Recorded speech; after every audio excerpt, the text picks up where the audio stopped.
Okay.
Good rising, everybody.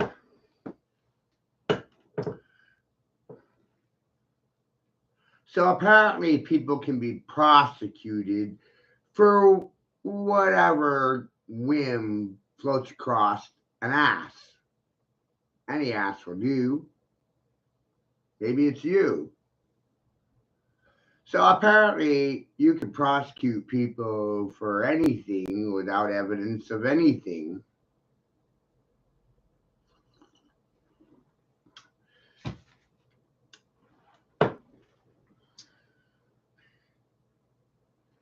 My son was stolen from me on March 28th. It's been 80 days. 2 continuances. The people that said I was a pimp and prostituting my girlfriend, they couldn't even be bothered to show up for the trial 2 times in a row. They no-showed the hearing twice. Isn't that amazing? They needed another fucking continuance. And the only one suffering is my son Draco, and suffering silently because of the people that respect me. They're silent. They never weren't silent. They always been silent. That's not new. That's ongoing. Never wasn't that way. Amazing.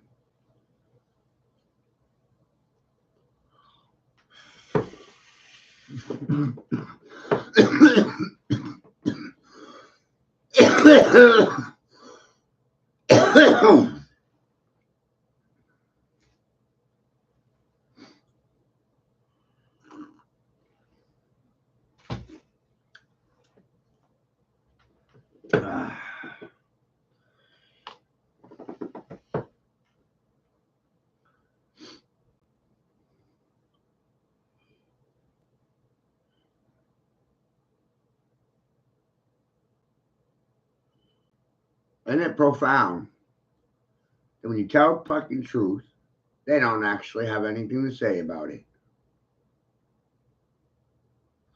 They don't have a response when it's true. The only thing they argue about is a lie.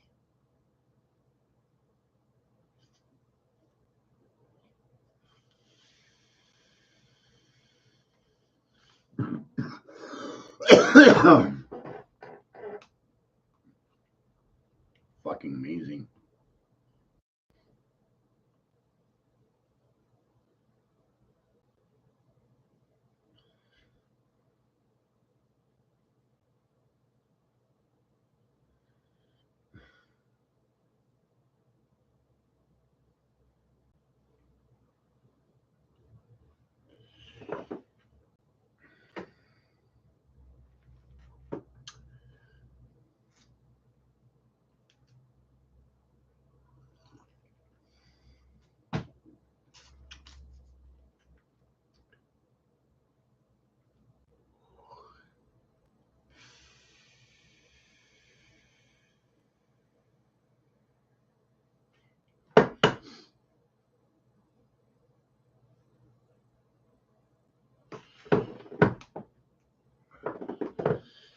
See, I do these streams for you to try to prove me wrong. And I tag you by the droves, by the hundreds, by the thousands. I do every day for 30 years. One on one, I win every fucking time. I never lose. It's not possible.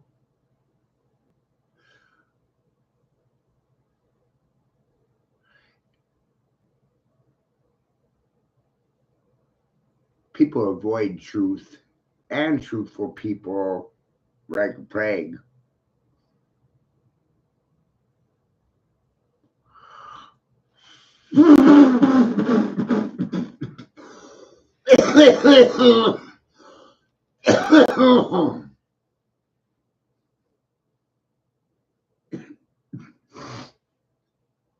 Fucking mind blowing.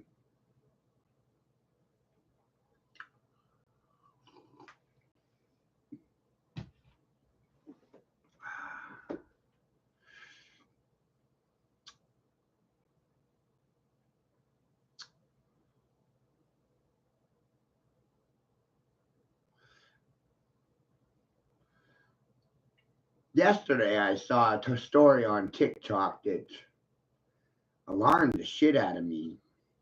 This poor bastard was hit and run. He was in an accident and left for dead. EMT showed up and they stuck him with a drug, and he not even knowing what the drug is. Poor bastard doesn't know what he got stuck with. Passed out, woke up in the hospital with a catheter and diagnosed with COVID.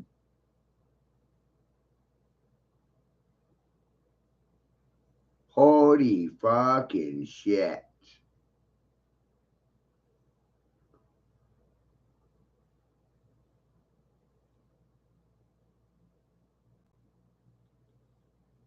These doctors and these lawyers don't really give a shit about your rights. And that goes for the church too. Double for the church.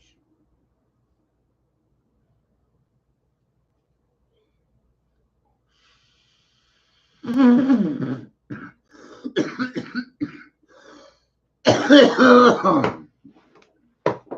they act like it's a conspiracy.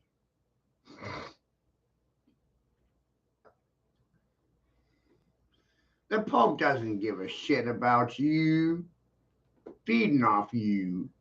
What the fuck?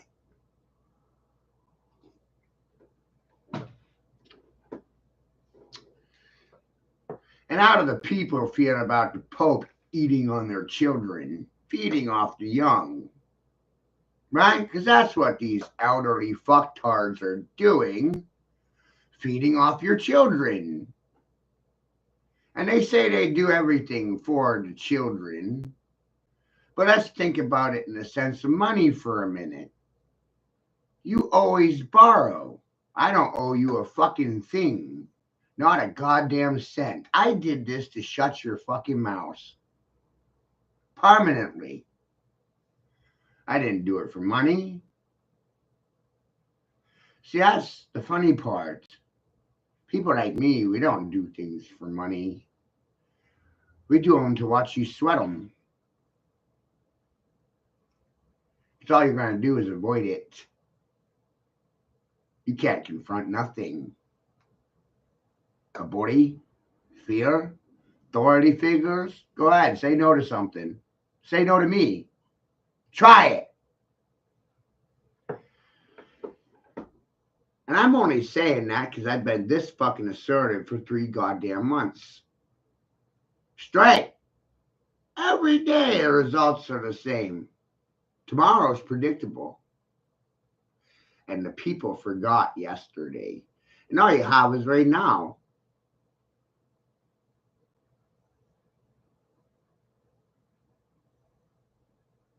Now. I wonder how they're going to react right now. Oh, they don't have anything to say. I know, they were shocked into silence and subjugation. It's neuropsychology. It's parapsychology. Nothing like pretending to be a stupid fucktard and then watching the smart people sweat it and their degrees simultaneously. Go ahead.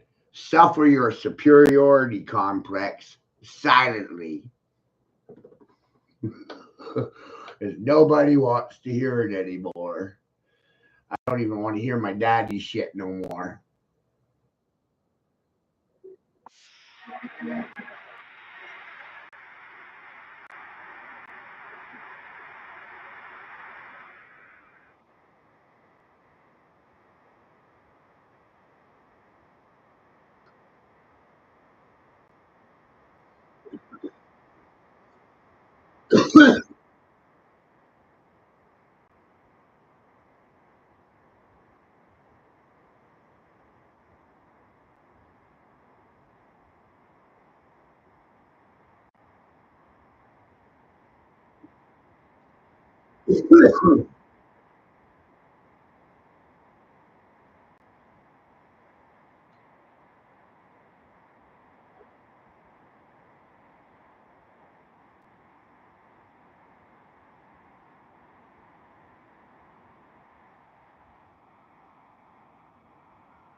It's really fucking amazing, isn't it?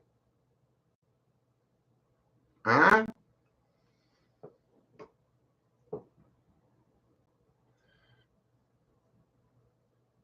No one has anything to say. Avoidance is the key word, right next to deflection. And these two concepts parallel moral accountability and moral relativity.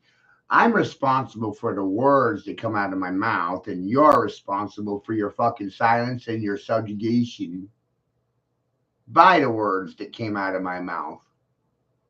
Really wild.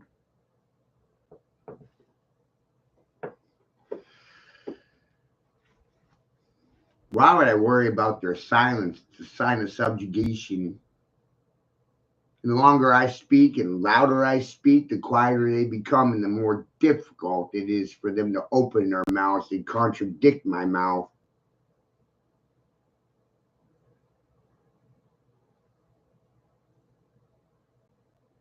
Wow. It's a conspiracy.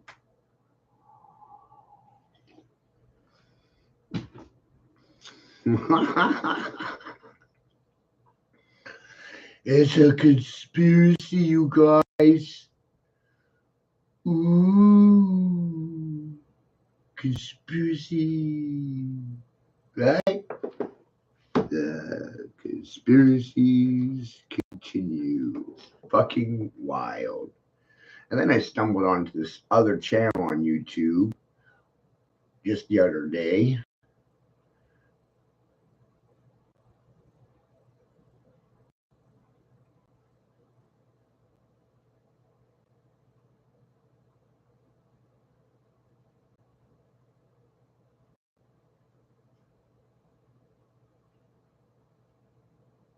Amazing. Oh, wow. The channel's name is Nature Discoveries. I haven't seen this one yet. Just came out.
Actually, I'll play this one first. It'll make more sense that way. Thank you, Sparky, for affirming what I already do. Yay! Go, Sparky!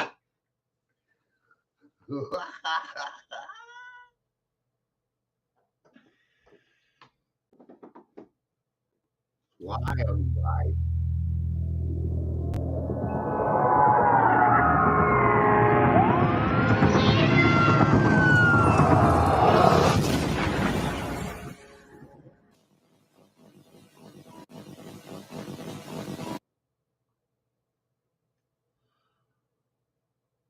Shit's fucking my Recently, in response to what was perceived as the dubious content of an official briefing given by State Department spokesman Ned Price, Matt Lee of the Associated Press said, "This is like crisis actors, really."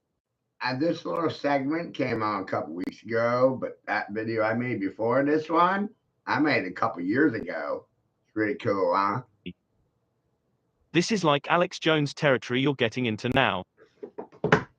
From there, the exchanges between Lee and Price proceeded to degenerate into what can only be described as comic hilarity. What Price wouldn't dare tell or admit to either Matt Lee or to the American general public, on pain of immediate dismissal from his cushy job and career-ending public disgrace, is that the execution of such psychological operations, postmodern reality simulation aka false flags or hoaxes, as they relate to establishing a reason to prosecute a war, is nothing new in the annals of American history. Matt, to your question, is an action that Russia has already taken. It's an action that you say that they have taken, but you have shown no evidence to confirm that. And I'm going to get to the next question here, which is, What is the evidence that they play? I mean, this is like crisis actors, really. This is like Alex Jones territory you're getting into now. What evidence do you have to support the idea that there is some propaganda film in the making? Matt, this is derived from information known to the U.S. government, intelligence information that we have declassified. I think you know. Okay, well, where is it? Where is this information? It is intelligence information that we have declassified. Well, where is it? Where's the declassified information? I just delivered it. No, you made a series of allegations and statements. Would you like us to print out the topper? Because you will see a transcript of this briefing that you can print out for yourself. That's not evidence, Ned. That's you saying it. That's not evidence. I'm sorry. Truth is, the sinking of the Maine in 1898 to begin the Spanish-American War, the assassination of Archduke Ferdinand which caused U.S. military intervention overseas in World War I, the Japanese attack on Pearl Harbor on December 7, 1941 which precipitated the U.S.'s involvement in World War II, the Gulf of Tonkin incident in 1965 which escalated U.S. military incursions in Southeast Asia, and the controlled demolition of New York's Twin World Trade Centers and Building No. 7 on September 11, 2001 which led to the U.S. invasions of both Iraq and Afghanistan. To name but just a few instances, all were deliberately staged psychological operations which were utilized as justifications for war. In addition to the fact State Department spokesman Ned Price was trained at Georgetown University, a Jesuit-founded military fortress, according to his official biography published at Wikipedia, Price has also worked at the CIA, yet another Jesuit-controlled arm of the international intelligence octopus. In essence, Price is merely the latest in a long line of Jesuit-trained prevaricators and spin masters employed by the U.S. corporate government in service to the interests of the Jesuit Superior General at the Vatican. Here's something else Ned Price is sure to never relate to the American public either. Russian Premier Vladimir Putin is a fabricated character scheme portrayed by an award-winning Hollywood actor. I think we should say that those nominated for the best performance by an actor are Marlon Brando in The Godfather, Michael Caine in Sleuth, Laurence Olivier in Sleuth, Peter O'Toole in The Ruling Class, Paul Winfield in Sounder. The winner is... The purpose of U.S. government psychological operations. Though to a majority of the American public, most of whom have yet to become initiated into entertaining such ideas, the very notion of false flags, aka psychological operations, postmodern reality simulation, mentioned during an official government briefing given by a State Department spokesman may seem conceptually radical or even absurd. Nevertheless, when considered in the grander context of geopolitics on the world stage, their predominance as a traditionally effective instrument of American foreign policy is not such an incredible or novel idea. But to what end does the staging of psychological operations ultimately serve?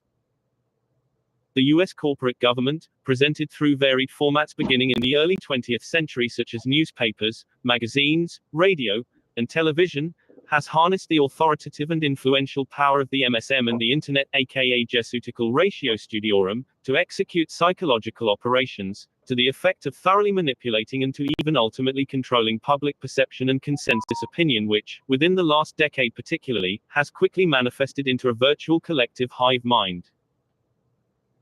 Those working at the highest levels of the U.S. corporate government have always known, when the public can be steered towards supporting a war overseas against a perceived enemy, enemies which have always existed only as tools of government propaganda. Osama bin Laden aka Barack Obama, Jerry Seinfeld, existing as a prime example. They are acting in the interests of the international bankers of the Crown Temple in the City of London who own the U.S. corporation, with the intent of influencing the thoughts and behaviors, hearts and minds, of its citizens. Behaviors which will subsequently, unwittingly but perpetually drown them in financial debt.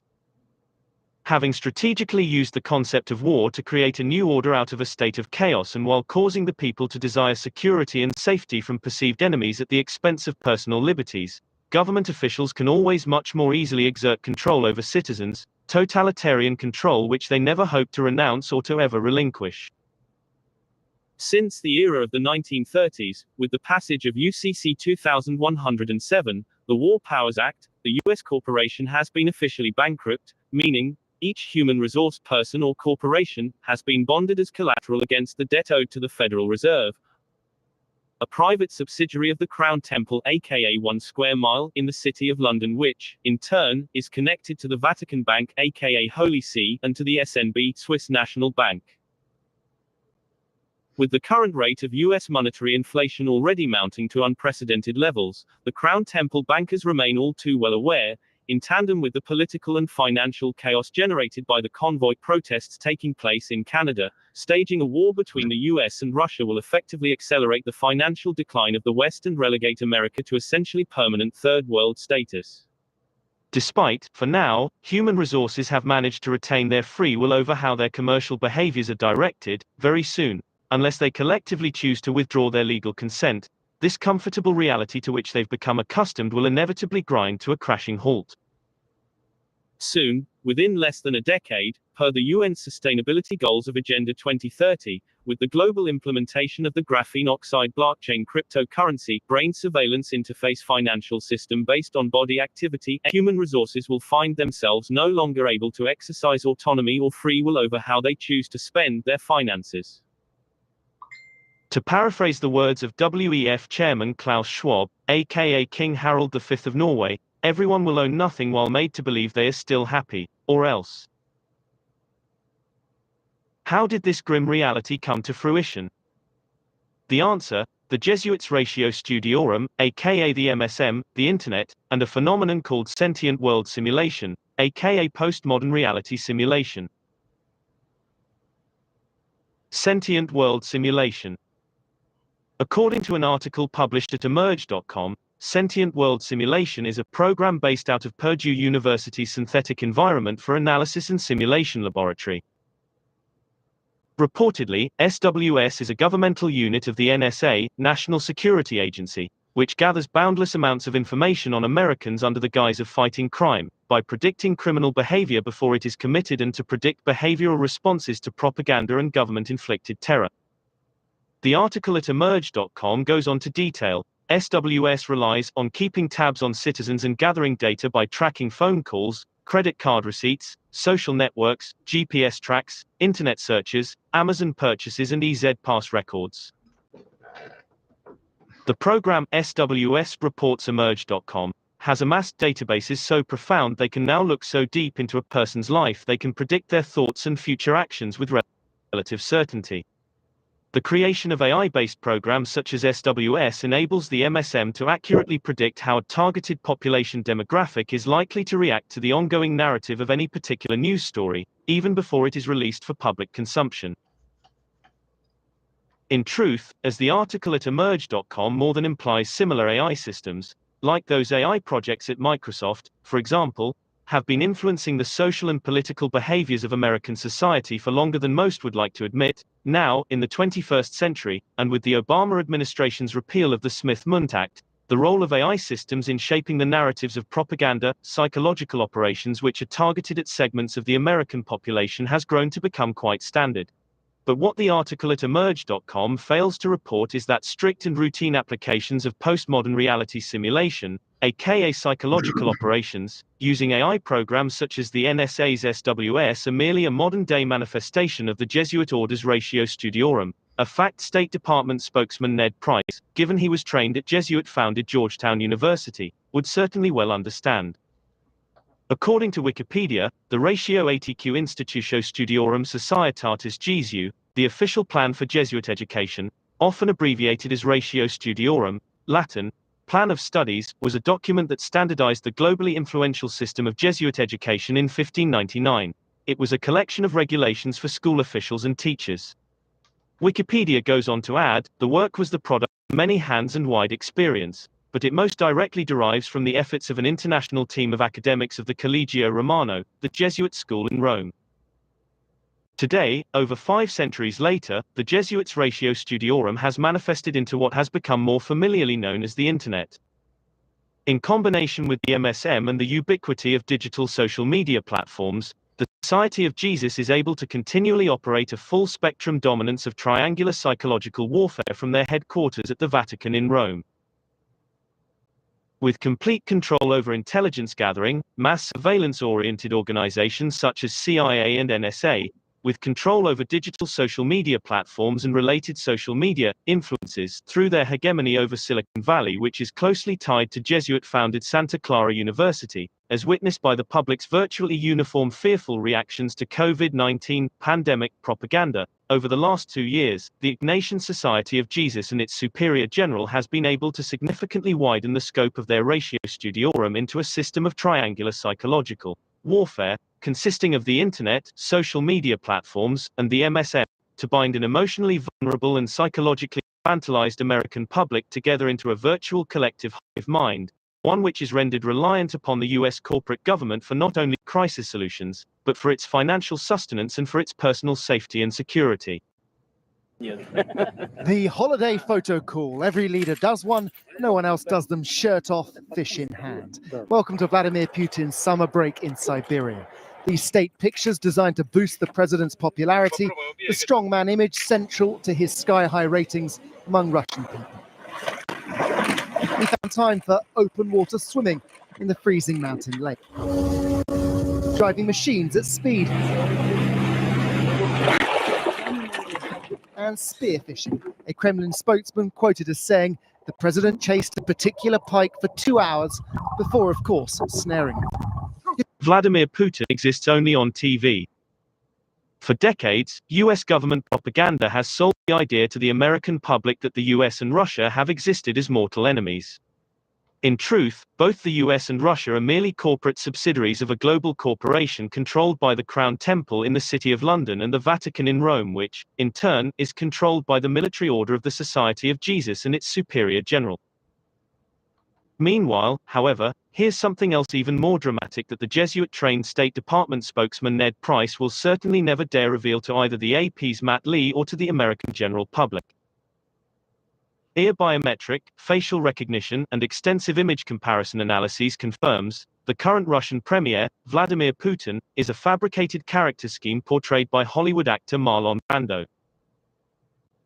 Before being modified into Vladimir Putin earlier, during his career in Hollywood, Marlon Brando was modified into Hollywood actor Burt Reynolds.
The fabricated character scheme known as Burt Reynolds, aka Marlon Brando, has also been modified, with generous latex stippling strategically applied to portions of the facial geometry to better conceal the identity of the host actor, live-action role player, into the popular television talk show host known as Dr. Phil McGraw.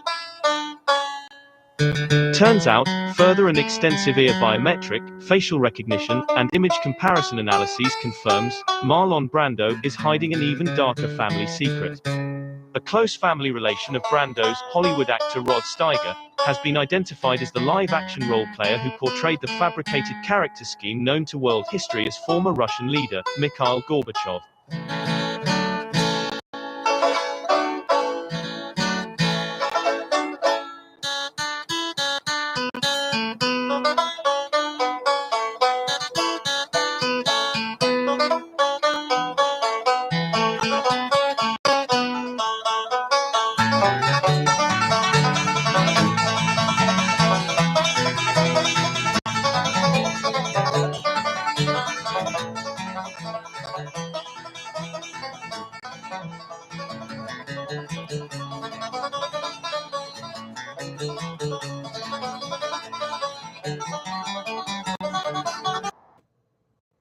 is advancing at an unprecedented pace. The fear of AI taking over. Choice Hotels is a family of brands with a hotel for any traveler you want to be. Like #1 Chef Dad. We're looking into yet another claim about The Simpsons predicting a big news event that led to the 35-year-old Fox comedy series being hailed as something of a predictor of social and news events over time. A popular TV show predicted this would happen. The term, The Simpsons did it first, has proven the animated series correctly predicted events. Have you ever wondered if a cartoon sitcom could see the future? Look no further than The Simpsons. The Simpsons, America's longest-running sitcom, has become infamous for its strange, accurate predictions of future events. From flying cars to score prediction, The Simpsons seem to have a sixth sense about the future. This video goes into 20 of these most surprising moments. We'll explore instances where the fictional town of Springfield looked like our own reality in often unbelievable ways. Were these predictions simply clever writing with real-world developments? Or is there something more to The Simpsons' prophetic pronouncements? Join us, because we're diving into 20 of the most surprising moments where The Simpsons weren't just funny, they were downright prophetic. Pandemic and Murder Hornets combination fans have been buzzing about a 1993 episode of The Simpsons titled Marge in Chains, claiming it predicted both COVID-19 and the arrival of murder hornets in the United States 27 years in advance. Dubbed the Murder Hornet for its powerful sting and the way it decapitates its prey, this is the first time the world's largest hornet has been seen in the U.S. In this episode, the flu spreads from Japan to Springfield via a juice looseners package after a factory worker sneezes into it. When Springfield residents open the packages, they release the germs and fall sick. The illness, called the Osaka flu, quickly spreads. The dreaded Osaka flu has hit Springfield with over 300 cases now reported. In a chaotic scene outside a hospital, desperate citizens knock over a truck containing crates labeled killer bees. But that's not all. The bees escape and cause further havoc. Adding to the show's predictive reputation, another episode gained attention when Tom Hanks announced in mid-March that he and his wife, Rita Wilson, had COVID-19. Oscar-winning actor Tom Hanks and his wife Rita Wilson have tested positive for coronavirus. In an Instagram post, Hanks says they were in Australia and started feeling sick when they got tested. In The Simpsons movie from 2007, Hanks delivers the line. This is Tom Hanks saying, "If you see me in person, please leave me be." Bill Oakley, who co-wrote Marge in Chains, downplayed the episode's parallels with the COVID-19 pandemic, telling The Hollywood Reporter that it was a cartoonish joke inspired by a flu outbreak in Hong Kong, 1968. It's mainly just coincidence because the episodes are so old that history repeats itself, he explained. Most of these episodes are based on things that happened in the 1960s, 1970s, or 1980s that we knew about. Initially reluctant to acknowledge The Simpsons as a predictor of future events, Oakley seems to have come around. He recently conceded to a fan on Twitter, "Okay, fine, I guess we did."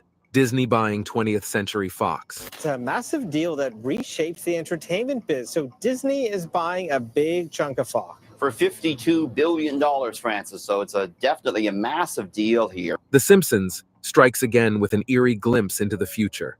In the 1998 episode, When You Dish Upon a Star, Homer becomes the personal assistant to Alec Baldwin and Kim Basinger, who are hiding out in Springfield to escape fame. His antics, including pitching a ludicrous screenplay about a time-traveling killer robot driving instructor and a talking pie, irritate their visitor, Ron Howard. Homer's loose lips about Baldwin and Basinger's whereabouts lead to his dismissal. In retaliation, he creates a mobile museum of their personal belongings. After a high-speed chase that leaves Howard injured, Homer is banned from interacting with celebrities. A month later, Howard is seen pitching Homer's script at 20th Century Fox, humorously depicted as a division of Walt Disney Company, on a massive sign out front. So doesn't it also mean now that Disney owns The Simpsons? It does. I kind of remember that The Simpsons predicted this just a couple of years ago. Take a look at this. This was back in 1998. They had a sign that read 20th Century Fox, a division of Walt Disney. That was in 1998. This isn't the only nod to Disney in The Simpsons. Mickey Mouse and Goofy rough up Homer in one instance, And another episode features a Disney-themed couch gag. Following the announcement of the Disney-Fox merger, executive producer James L. Brooks humorously sent a greeting from Homer and Bart to Mickey Mouse, Donald Trump presidency. On November 15, 2022, Donald Trump made a significant announcement. He would again be running for president in the 2024 election. This declaration stirred up various reactions, including one that returned to an eerie prediction made by The Simpsons in 2015. In an episode where the Simpson family ventures into the future, a scene features Homer Simpson floating by a sign that reads, Trump 2024. This episode aired long before Trump's actual presidency, adding a layer of intrigue to the show's history of foreseeing real-world events. The Simpsons had already demonstrated its clairvoyant tendencies, particularly in its portrayal of Trump's presidency. In a previous episode, the show depicted Trump leaving behind a dire financial situation, leading to a widespread budget crisis. 16 years ago, The Simpsons eerily predicted Donald Trump would be president. As you know, we've inherited quite a budget crunch from President Trump. This portrayal mirrored real-life concerns about the economic impact of Trump's time in office, adding weight to the show's ability to anticipate future scenarios. Siegfried and Roy Tiger attack. Siegfried and Roy are attacked by tigers, Season 5, Episode 10. For those unfamiliar with the pre-millennium entertainment scene, Siegfried and Roy were a legendary duo who amazed audiences with their extravagant illusions and majestic tigers. They were a staple in Vegas for decades, a symbol of Sin City glitz. Remember that time The Simpsons made fun of them? In a 1993 episode, Springfield joins the gambling game with a new casino headlined by the flamboyant tiger-taming duo Gunter and Ernst. But their act takes a hilarious turn when their white tiger decides the spotlight belongs to someone else. Them. Well, get this. 10 years later, life imitated art in an unsettling way. During a performance at the Mirage, Roy was attacked by a tiger named Manticore. The big cat went from playful to predatory, latching onto Roy's sleeve and inflicting a severe bite that severed his spine.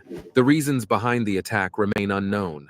Roy's partner blamed the trainers, while whispers went around about a cover-up by the hotel to protect their image. Whatever the cause, this incident in 2003 spelt the end for the iconic Siegfried and Roy show, which had captivated audiences for nearly 40 years. I Take Over one episode of The Simpsons paints a picture of a future where Mr. Burns, ever the cost cutter, replaces human workers at the Springfield nuclear power plant with robots. This highlights a genuine concern: AI's potential to automate jobs on a massive scale. The episode even hints at a 99% unemployment rate, raising a conversation about the social and economic implications of widespread job displacement by AI. In a world where technology is advancing at an unprecedented pace, it seems the fear of AI taking over human jobs is at an all-time high. 82% of working professionals think that they might lose their job to AI. But The Simpsons takes it a step further. In 1989, an episode showed the possibility of hyper-realistic AI with a scary side. Imagine creating robot replicas of teachers and scientists so advanced they can even get student loans. While this might seem like harmless fun in the cartoon world, it raises questions about AI's potential to become sophisticated enough to manipulate systems for its own gain. It also taps into our fear of AI encroaching upon uniquely human roles like teaching. Looking at the world of law enforcement, The Simpsons envisioned a future where robots handle police calls. While the episode portrays Brenda as calm, it opens the door to discussing AI in law enforcement. Should robots be patrolling our streets? The Simpsons allow us to consider the implications and potential for unforeseen consequences. The show also explores the idea of robots as companions. In one episode, a character creates a robotic version of his ex-wife, Marge. While companionship is a positive quality, the episode cleverly portrays these robotic companions lacking genuine emotions or kindness. The Shard in London. The Simpsons, notorious for their predictions, might have done it again. Many shows bring their characters to iconic locations, and London is no stranger to these cameos. One Trip by Lisa Simpson, however, holds a curious detail. A flash forward in the 1995 episode shows Lisa on a school trip to London, meeting a fellow student named Hugh Parkfield. Eagle-eyed fans spotted something interesting in the background. A skyscraper peeking over Tower Bridge. This building looks familiar to those acquainted with the real-life Shard, a landmark not built until 2009. Is this an accurate prediction? Or just a random building in the background? We may never know for sure. The animators might not have intended such a specific detail.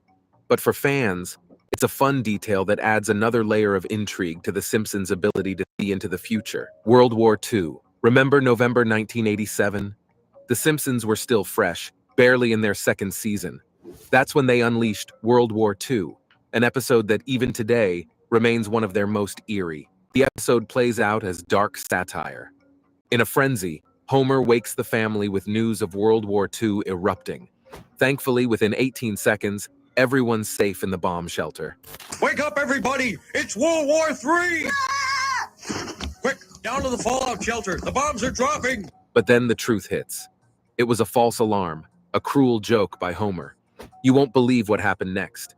Could this have been a glimpse into the future? Like other Simpsons predictions, some find it unsettling. Let's rest back on the fear factor. We all need a laugh now.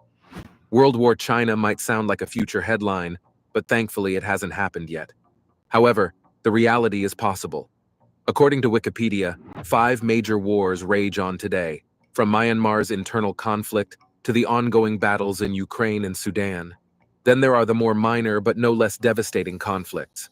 Colombia's violence continues, Somalia's civil war takes lives, communal clashes erupt in Nigeria, and Mexico's drug war leaves a pool of bloodshed. Experts argue that considering these numbers, the world is already at war. And with tensions between major powers like the US, Russia, China, and North Korea growing, are we standing on the edge of something more significant? World War II might have been a dark joke in 1987, but in today's world, it's a reminder of the fragile peace we live in. Is this the path to a full-blown world war, or just a conspiracy theory that went out of control? Colonizing Mars. In season 27's The Margian Chronicles, episode 16, The Simpsons win a spot on a pioneering program, a one-way trip to Mars. This would mark humanity's first Martian residency, a giant leap for humanity. The dream of becoming Mars pioneers takes a big turn for The Simpsons. After a tedious week surviving in a claustrophobic Martian habitat, they learn the shocking truth. It was all a big, elaborate lie. The shiny rocket they trained in? It's just a fancy facade never intended for actual space travel. But hold on. Despite the fake rocket, the Why should people join us on June 13th? The game's changed. There are a bunch of things happening right now that we're all aware of. resourceful Marge and Lisa eventually reach Mars. Shit's fucking wild as hell. Right? Wild as fucking hell. This shit just came out. And the shit I've been showing you years ago. Remember, I was supposed to be dumb-dumb. Dumb-dumb. Dumb-dumb. Dim-sum, some dim. Dim-sum's dish, and some are dim. Some, S-O-M-E, S-U-M. Some and some. Phonetically the same. Two spells, two different meanings. What's important, the spelling or the implications of the frequency? The episode cleverly hints that their Martian adventure might become a reality, but not until 2051. Fast forward to real life, and Elon Musk, the visionary SpaceX CEO, has Mars firmly in his sights. His ambition to colonize the red planet and make it humanity's second home is no secret. Here's where things get interesting. In 2020, Musk announced plans to launch the first admittedly crewed mission to Mars by 2026. The Simpsons might have been a few decades off. Who knew time travel wasn't part of the package? But the core idea, a human mission to Mars, aligns perfectly with Musk's vision. While the 2026 target wasn't entirely met, Musk recently revealed that the dream could become reality within 3-4 years. Just try to think about booking a flight to Mars. The possibilities are mind-blowing. Colonizing another planet could be humanity's most monumental achievement. Perhaps by 2051, as The Simpsons predicted, Martian cities will spread across the red landscape. And on that glorious day, the writers can finally declare, with a triumphant point, "We told you so." Flying cars. Do you remember those flying cars from The Simpsons? Well, move over because an honest company called Samson Sky is making headlines with its Switchblade, the world's first flying sports car. First announced, the Samson Sky Switchblade is officially off the ground. This street-legal three-wheeler converts to a 200 miles per hour airplane at the touch of a button. Hold on a second, though. This isn't quite the Jetson-style hovercraft we might have envisioned. It's more like a car with seriously cool retractable wings. This means it doubles as a plane, but not the kind that defies gravity. The promo video shows a sleek, Batmobile-like car transforming into a miniature aircraft, which is pretty impressive, but it raises a lot of questions. Will you need a pilot's license to take this bad boy car for a ride? How will we manage air traffic with these flying cars weaving in and out? Regulations are a whole other story. And let's be honest, widespread flying cars probably won't happen in 2024. Still, the existence of the Switchblade is exciting. It's a glimpse into a future where our vehicles might have a whole new dimension. The Simpsons might have gotten the flying car concept rolling decades ago, but companies like Samson Sky are taking it from cartoon to potential reality. The future of transportation might involve taking flight, but there are plenty of issues to iron out before it takes off for everyone. The female president. Is the United States prepared to elect a female president? For a very brief period today, the nation had its first female president. Kamala Harris assumed the reins of power while President Biden was undergoing a colonoscopy. The question arises as we consider the nation's readiness to place a woman in its highest office. Historically, women have demonstrated exceptional leadership in politics. Yet the male-dominated political arena has limited the number of women ascending to the corridors of power leading to the White House. Despite this, popular culture often sidesteps the complexities of political discourse. For instance, in the Simpsons episode Bart to the Future, Lisa Simpson becomes the first female president of the United States. In this storyline, she inherits a financially troubled nation due to the mismanagement of her predecessor, President Trump, and introduces a tax increase to stabilize the economy. With the 2024 elections on the horizon, some speculate whether The Simpsons might again foreshadow actual political events. Many believe the show's prediction partially came true with Kamala Harris serving as the first female vice president. But the question remains, are we on the verge of seeing a woman take the Oval Office? Only time will tell. Baby translator. In the 1992 episode Brother, Can You Spare 2 Dimes of The Simpsons, Homer's half-brother Herb creates a baby translator machine. Although this seemed improbable, recent technological advances have made this concept a reality.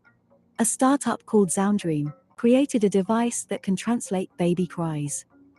The technology uses artificial intelligence and sound recognition to analyze and translate baby language. A Swiss company called Sounddream introduced the Baby T, a device that converts baby sounds into words. But now there are several smartphone apps that claim that they can decode your baby's cry for you, allowing parents to determine if their baby is tired, hungry, or needs a diaper change. This innovation means that you can finally understand what your baby truly needs this year. But did The Simpsons foresee this invention? Or was it just a fortunate coincidence? Accident. Kamala Harris outfit. Vice President Kamala Harris earned significant praise for her fashion at the inauguration on Wednesday. But did The Simpsons foresee her attire once more? During her historic swearing in as the first female vice president, and the first of Black and Indian American descent, Harris wore a purple dress and coat by the celebrated Black designer Christopher John Rogers, complemented by Sergio Hudson shoes.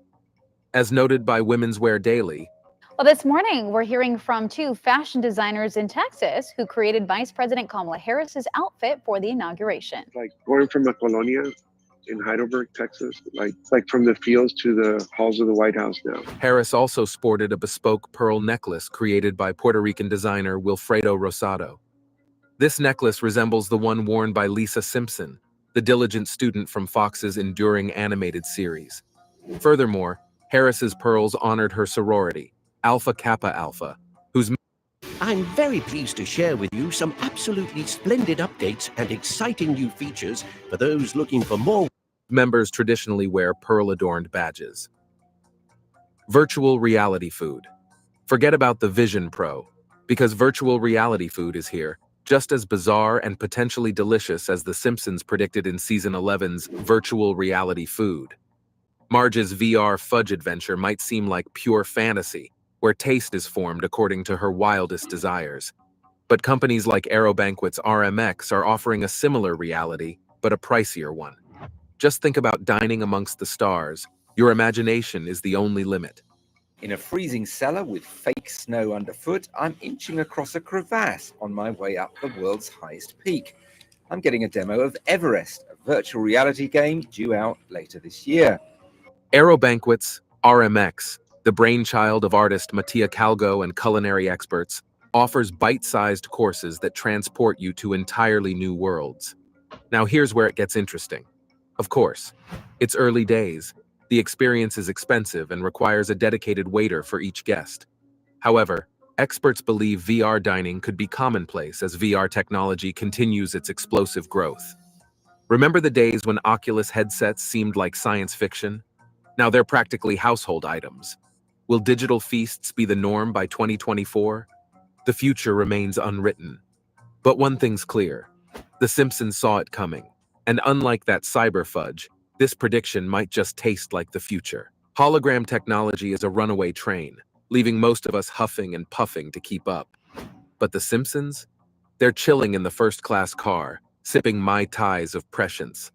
Remember Bart's peek into the future with Professor Frink's Duda? Well, get this. A holographic gig invitation for his band. Here's the fundamental idea. How'd the Simpsons nail the idea of holograms everywhere? Could 2024 be the year they're as common as your grandma's flip phone? Maybe that's a stretch, but you get the picture. We've got the dreamy HD3 hologram. Today we have the awesome HD3 holographic display. The DreamHawk HD3 is a 3-sided holographic display system which lets you combine a physical product with 3D holographic animations. A 3-sided portal showcasing 3D anything from anywhere. Just try to think about your long-distance friend teaching you the latest TikTok dance, projected right in your room. Mind blown. This marvel is only available in a handful of stores. But what if 2024 brings widespread use by reducing the price of holographic films? Ambitious, sure. But if it happens, remember, The Simpsons called it first. Black hole.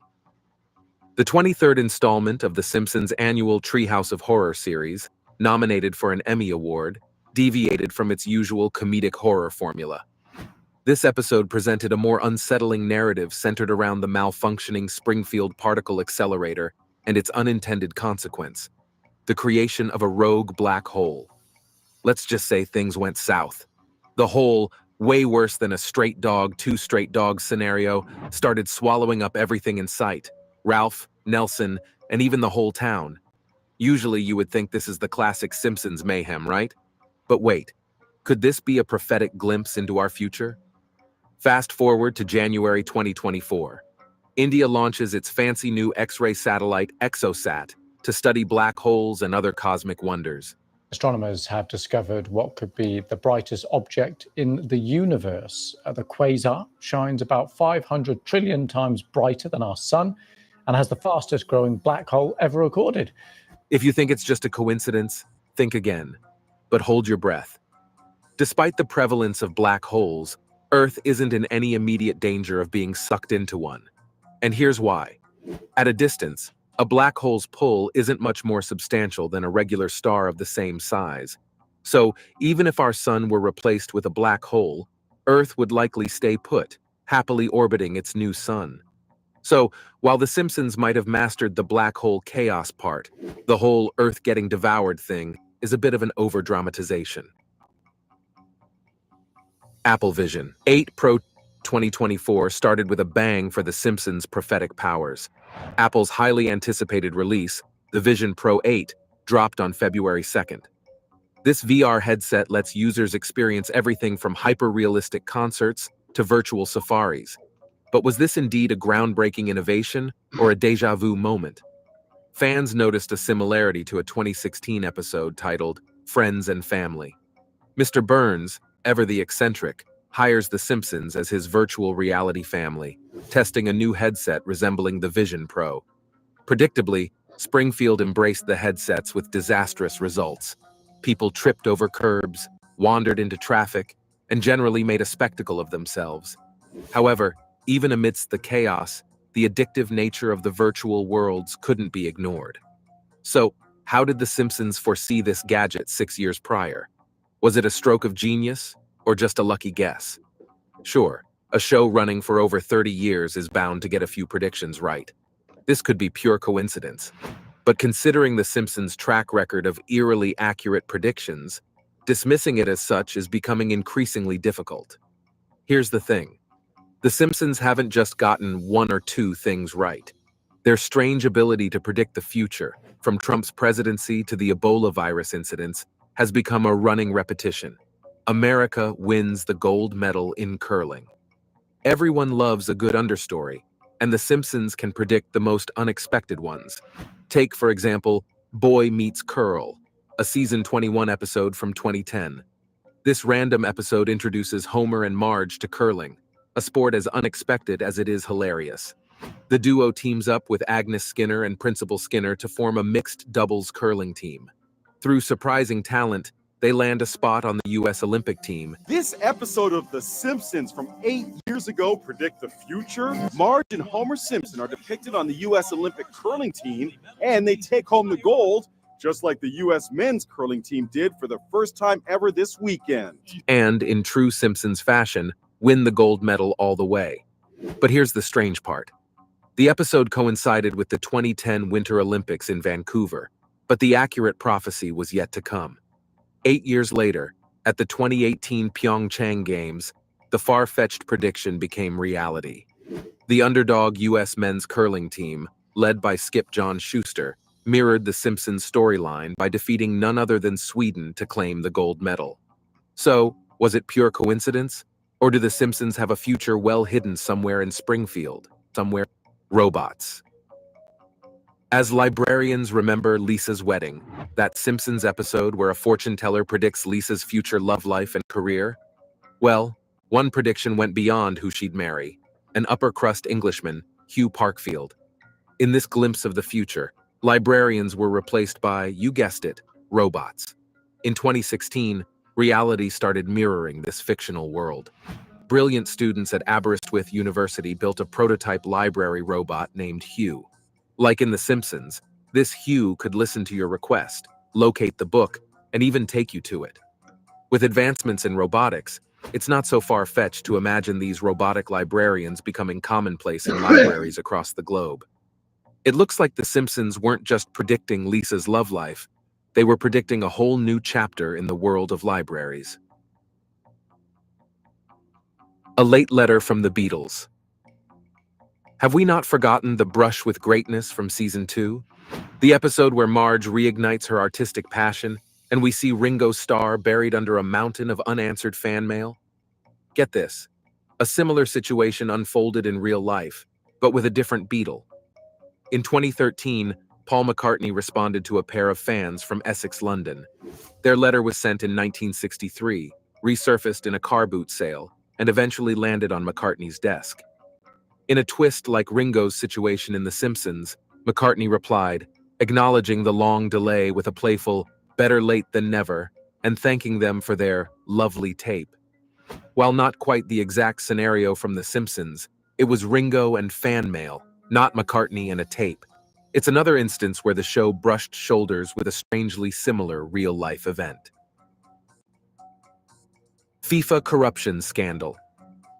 In You Don't Have to Live Like a Referee, The Simpsons episode where Homer becomes a World Cup ref, the focus is on Homer's hilariously disastrous officiating. However, the episode also delivers a double dose of strange predictions. The first was relatively lighthearted. Germany emerged victorious from the tournament. Germany fulfilled this outcome in the real world, defeating Argentina 1-0 in the 2014 World Cup final. The second prediction, however, was much more severe. The episode humorously depicts Homer landing the referee job due to a referee shortage caused by a FIFA corruption scandal. Shockingly, just months after the episode aired, real-life FIFA was involved in a massive bribery, money laundering, and fraud scandal, causing police raids on their headquarters. This double dose of prescience proves that the Simpsons writers might have a future well hidden somewhere in Springfield. Whether predicting sporting victories or exposing global corruption, they continue to amuse and bewilder audiences. Are there predictions that weren't mentioned? Let us know in the comment section. And don't forget to like, share, and subscribe if you find the video interesting.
Wrist on leather with flesh on the mind.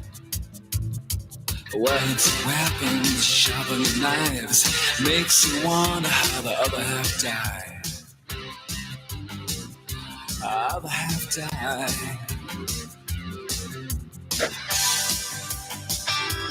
Makes you wonder.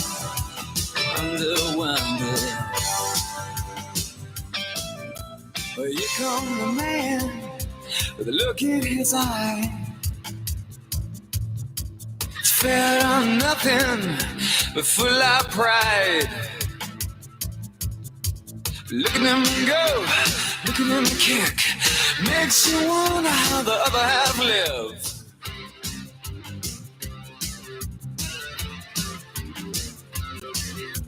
Devil inside, the devil inside.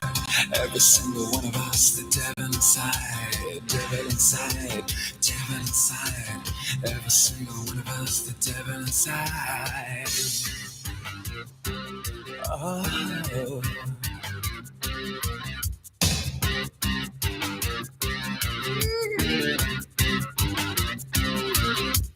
Here come the world, looking at time. Future uncertain, but certainly slight. Look at the faces, listen to the bells. It's hard to believe we need a place called hell. Place called hell. The devil inside, the devil inside. Every single one of us, the devil inside. Devil inside, the devil inside. Every single one of us, the devil inside. Ooh.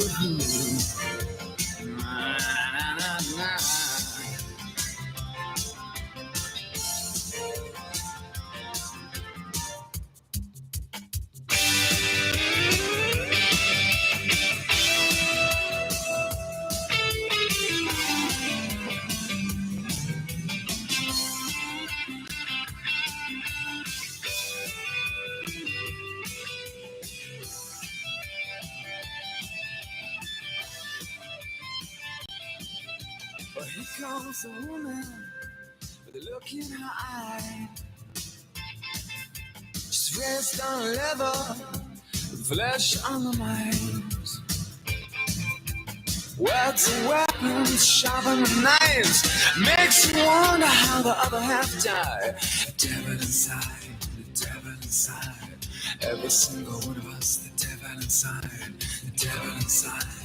Devil inside, every single one of us, the devil inside, the devil inside, devil inside, every single one of us, the devil inside, devil inside, devil inside, every single one of us, the devil inside. Oh.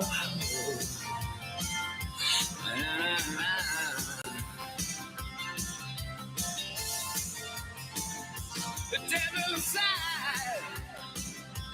yeah, yeah. The devil inside, yeah, yeah.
History is just a 25,000-year dash from the trees to the starship. History is just a 25,000-year dash from the trees to the starship. And while it's going on, it's wild and woolly. But it only lasts like that. And then you're in the starship. And then you're in the starship. And then you're in the starship. And then you're in the starship. And then you're in the starship. Because we are like bacteria or something in the shortness of our lifespan. To us, 25,000 years, you can get lost in the middle of that and you can't see either end. But from the point of view of a species, it's just instantaneous. History is just a 25,000-year dash from the trees to the starship.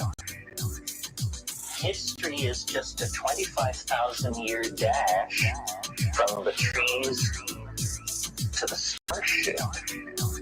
From the trees to the starship. From the trees to the starship. From the trees to the starship.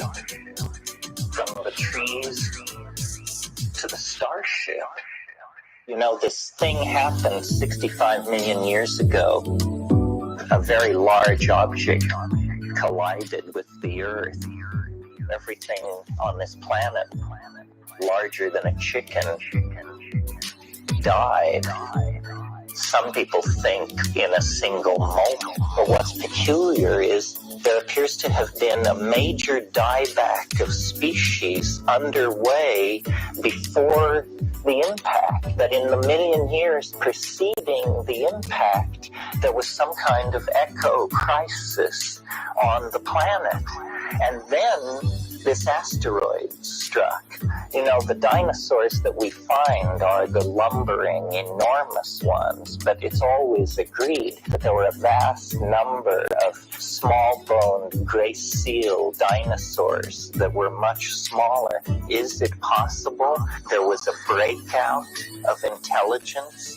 Is it possible that there was an intelligent species of a reptilian sort that was actually evolving a technical civilization, which then caused this dieback of species? History is just a 25,000-year dash from the trees to the starship. History is just a 25,000-year dash from the trees to the starship. From the trees to the starship. From the trees to the starship. From the trees to the starship. From the trees to the starship.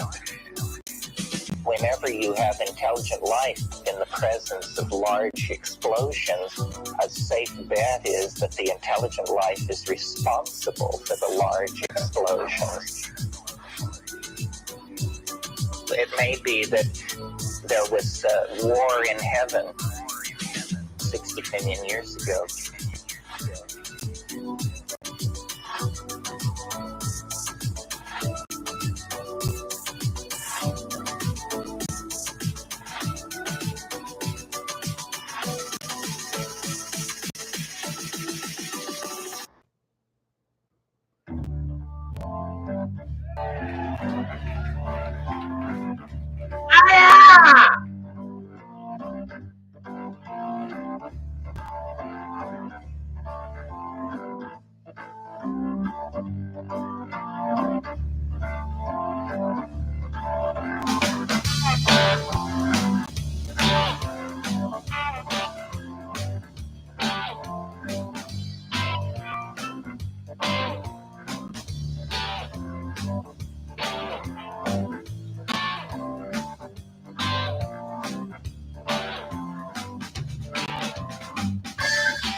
Yeah,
yeah! Yeah, yeah, yeah!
Bravo!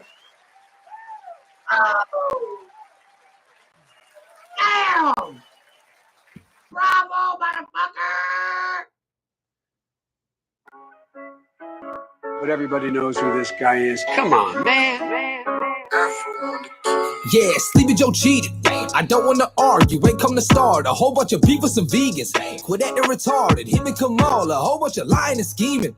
Enough with the drama, him and Obama went at the Trump to impeach him. And who you think funding Antifa? Hey, you know you wrong for that, right? Ain't nobody vote for this guy. Got even the news confused, cause nothing they told you was right. I got hairy legs and I like kids on my lap. If you don't vote for me, you ain't black. Why can't you face the reality? Joe has a slave-like mentality. How many million Americans want Trump? We Trump tight. You can take your poll booths back, they drunk. Oh yeah, but you tried. Listen, we did not vote for no socialism. terrorism or no mandatory vaccines. The people did not vote to shut the country back and to surrender all of our dreams. And who the fuck voted for censorship? I couldn't say all that and not mention this. Explaining what the First Amendment is, but that's not important because you're sensitive. I can't do it. They ain't have enough votes to win and they knew it. And since they can't beat them, I guess they gon' cheat them. I trust in elections officially ruined. And who is the media really controlled by? Say congrats to the wrong guy. On the TV and online, it be all lies. To the whole United States is hog tied. How could you fail? How many dead people voted by mail? How many black people you keep in jail? How many ballots end up in the dumpster? Coming from houses that's repping the Trumpsters. Whoa! All he wanted was a fair fight, a little one-on-one, and keep it clean. That's a rare sight, man. You don't think he cheated? Yeah, right. It's evident. Try to say without hesitance that man got 9 million more votes than the first black president. You ain't got to question it. They rigged the election. I know you cheated, yeah. I know you cheated, yeah. I know you cheated, yeah. I know it. I know it. Joe Biden cheated, yeah. Joe Biden cheated, yeah. Joe Biden cheated, yeah. We know it. We know it. I know you cheated, yeah. I know you cheated, yeah. I know it. I know it. Joe Biden cheated, yeah. Joe Biden cheated, yeah. Joe Biden cheated, yeah. We know it. We know it. I know you cheated, yeah. I know you cheated, yeah. I know it. I know it. Joe Biden cheated, yeah. Joe Biden cheated, yeah. Joe Biden cheated, yeah. We know it. We know it. I know you cheated, yeah. I know you cheated, yeah. I know it. I know it. Joe Biden cheated, yeah. Joe Biden cheated, yeah. Joe Biden cheated, yeah. We know it. We know it. I know you cheated, yeah. I know you cheated, yeah. I know it. I know it. Joe Biden cheated, yeah. Joe Biden cheated, yeah. Joe Biden cheated, yeah. We know it. We know it. I know you cheated, yeah. I know you cheated, yeah. I know it. I know it. Joe Biden cheated, yeah. Joe Biden cheated, yeah. Joe Biden cheated, yeah. We know it. We know it. I know you cheated, yeah. I know you cheated, yeah. I know it. I know it. Joe Biden cheated, yeah. Joe Biden cheated, yeah. Joe Biden cheated, yeah. We know it. We know it. Come on, man.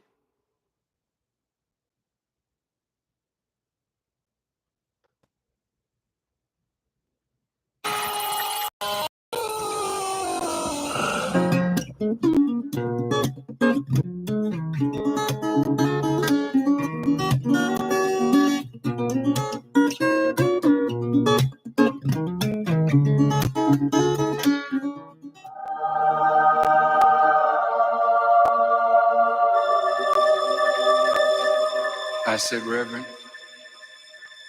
I can't put a time limit on you. You go and speak until you finished what you want to say. We are at the same crossroads again.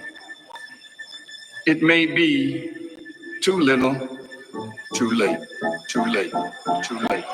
You're so envious of one another. So petty.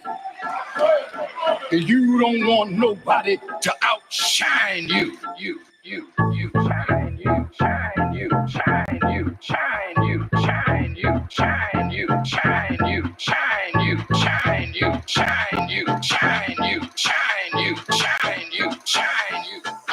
Some people say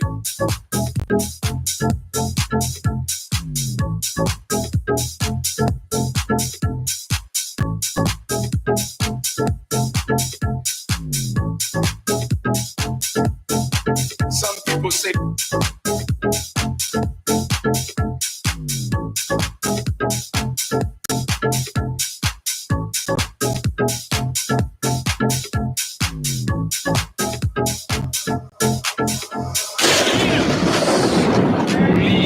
the people. I want you to hear me. Let me say something to you. If you don't get your act together, there will be blood in the street. Yes, sir.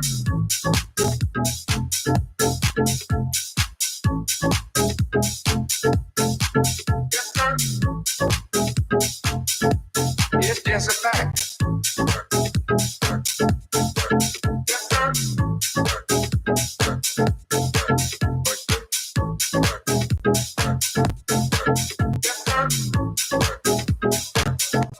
It is a fact. Yes, sir.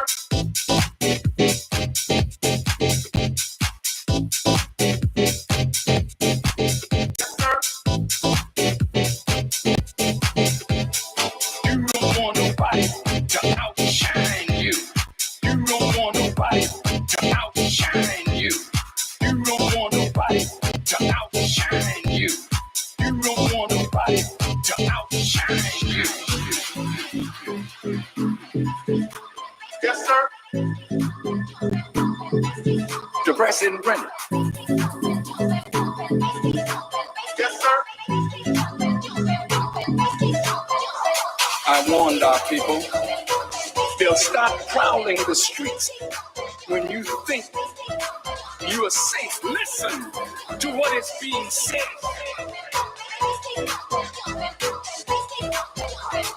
Leaders who lead for the people. I want you to hear me. Let me say something to you. If you don't get your act together, there will be blood in the street.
Shout out to Bass Records. Hey, yo, Hunter. Roll up another one of them congressional blunts, brother.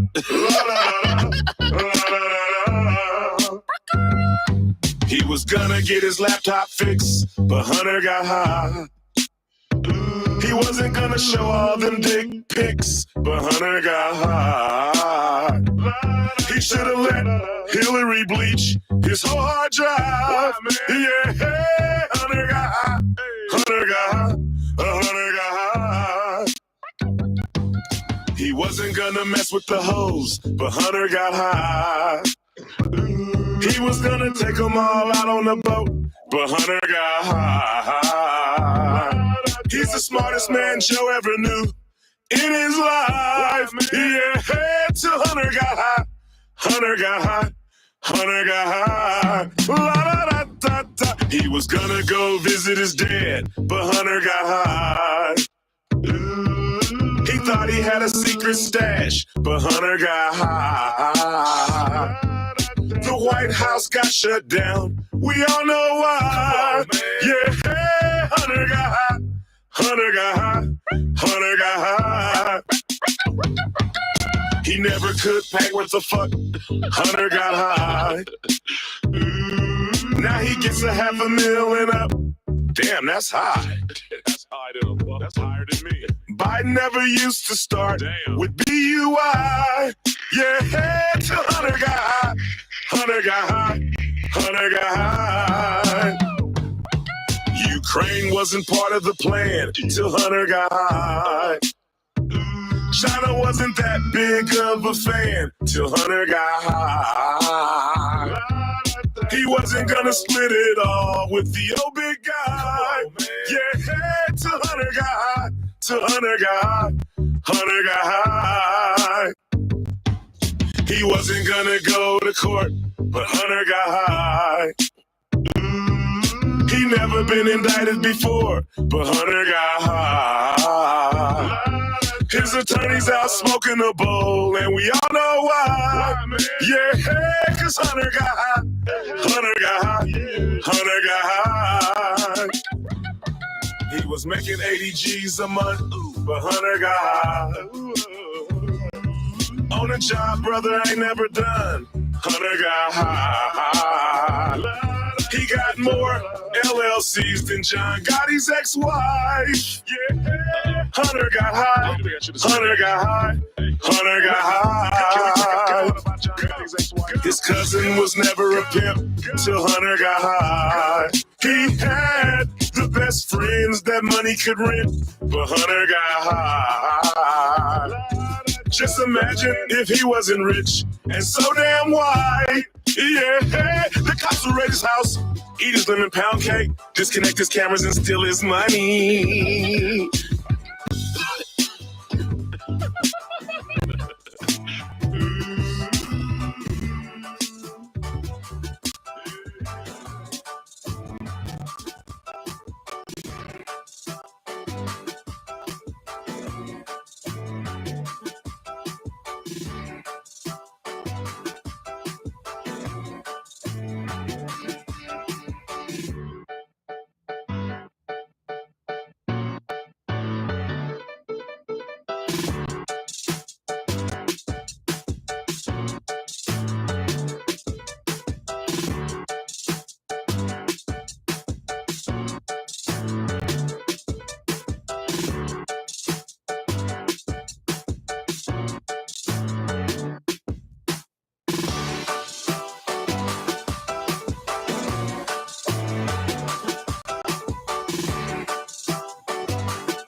Shout out to Bass Records.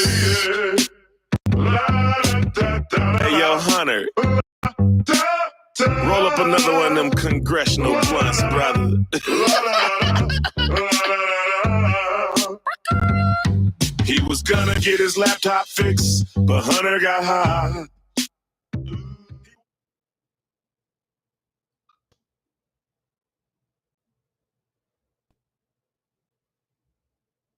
You can't tell positive from negative, crazy from genius. You can't tell the difference. You're fucking mediocre. What do you know?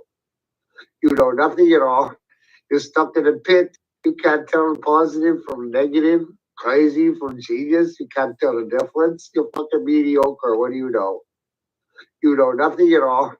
You're stuck in a pit. You can't tell positive from negative, crazy from genius. You can't tell the difference. You're fucking mediocre. What do you know? You know nothing at all. You're stuck in a pit. You can't tell positive from negative, crazy from genius. You can't tell the difference. You're fucking mediocre. What do you know? You know nothing at all. You're stuck in a pit.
How am I doing, you guys?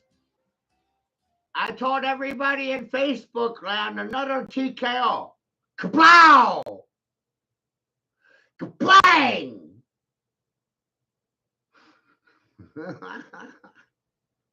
Huh? Shut up, ding dong.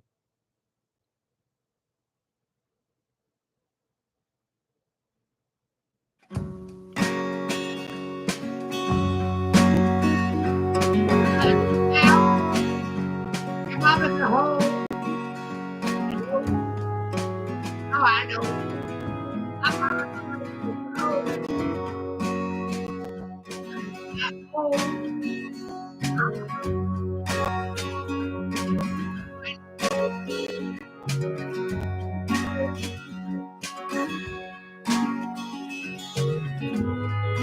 Ow!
Right?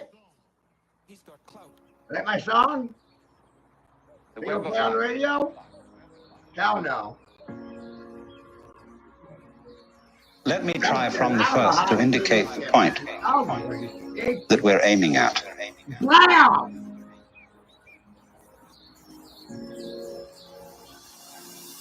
The point is this, that human consciousness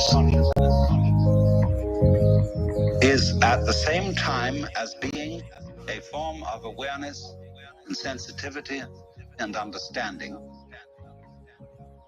it's also a form of ignorance. The ordinary everyday consciousness that we have leaves out more than it takes in. The ordinary everyday consciousness that we have leaves out more than it takes in. And because of this, it leaves out things that are terribly important. It leaves out things that would, if we did know them, allay our anxieties and fears and horrors. And if we could extend our awareness, you see, to include those things that we leave out, we would. Hi, John. Oh, this one's 2 years ago, right? This little clip right here, Grace helped me put it together 2 years ago. But make sure you watch the whole 2.5 hours. Remember, my time in my head is worth $3,000 an hour. I'm not wasting my time. So people owe me some fucking monies. 80 straight days, over $700 of content, and no one had a dispute against it. They just sit silent and stare at it like it's a fucking brick wall. Isn't that amazing?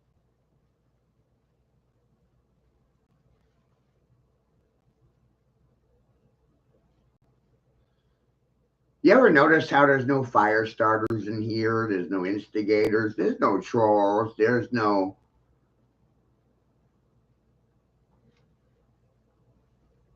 nothing.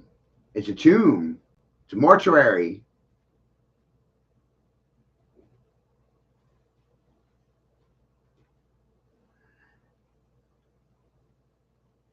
And their silence cost me my fucking son. So I'm supposed to respect them? You do the math. 800 hours, 3,000 an hour per head. Per every fucking sheeple. Per every fucking bonded serf. For everyone that sees these streams, that's what they owe me, $250,000 per head. And that's just for the last 80 days. And look how they sit silent to it, because their mothers are fucking whores. So they're going to treat me like a cheap fucking whore. Well, I turn the scripture on you. Turn the tables. DJ, spin that shit! Would have a deep interior peace. Because we would all know the one thing that you mustn't know. The ordinary, everyday consciousness that we have leaves out more than it takes in. The ordinary, everyday consciousness that we have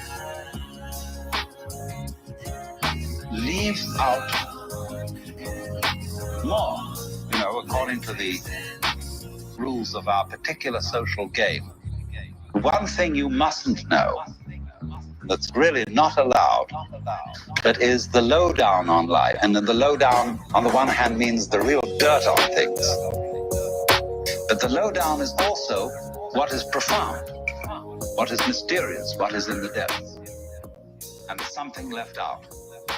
And our everyday consciousness screens this out in the same way that when you say you have weaving, you have, say, on this rug here in front of us. When the black finishes here, the black threads will go underneath and then appear again over here. Then they'll go underneath the white and then they'll appear again over here, So that the back will be the obverse pattern of the front. Now, the world is like that. The ordinary, everyday consciousness that we have leaves out more than it takes in.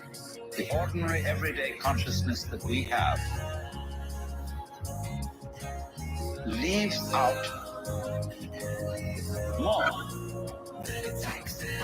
Our sense organs are selective. They pick out certain things. They're receptive.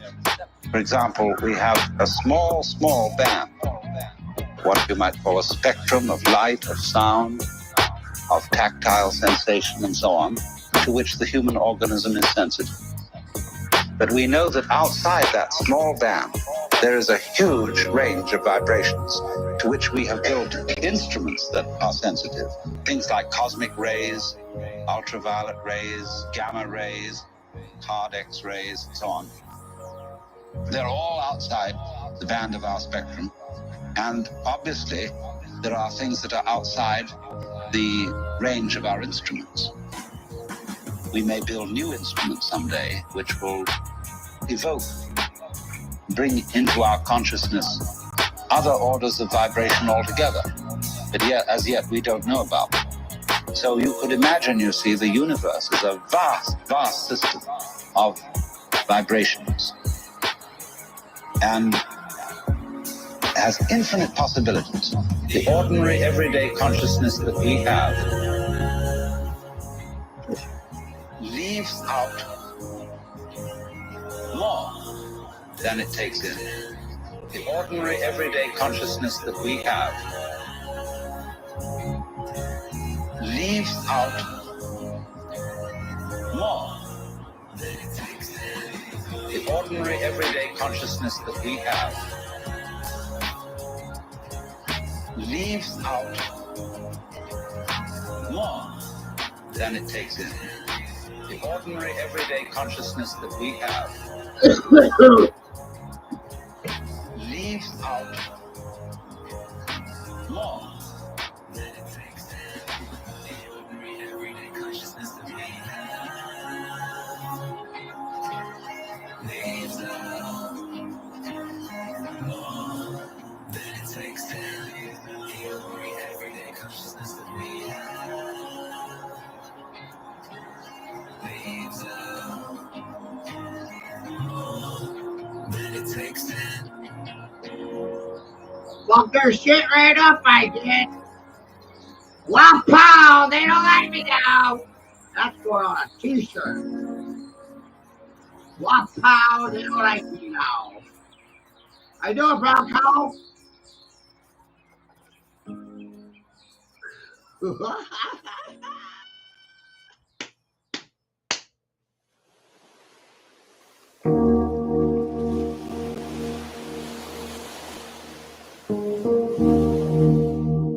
These are all his house except for 2 videos. Right. That's right.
I swear it's here. What happens when you make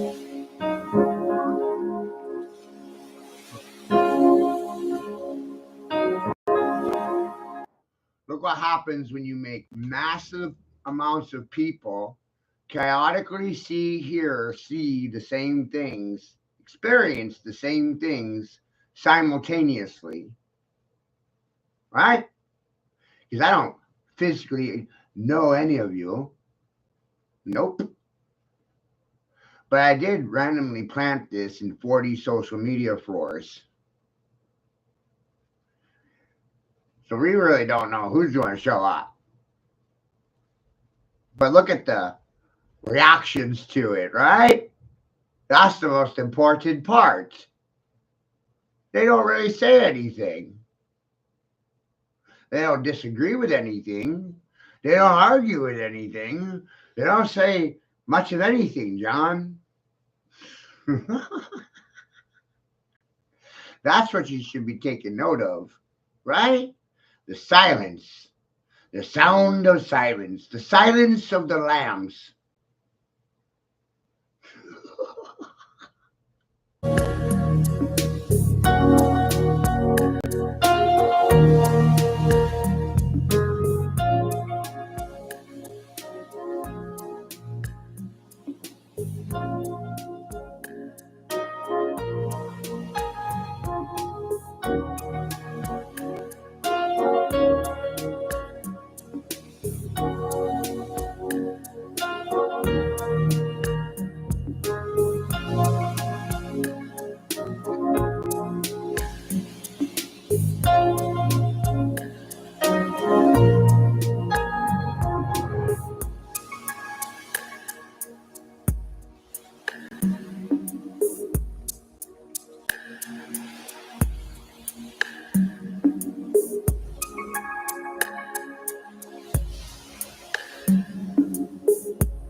How you doing?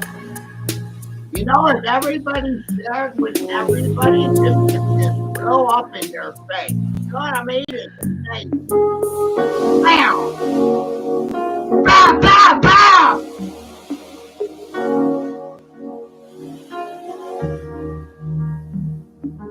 Like you can't get them to do a fucking thing.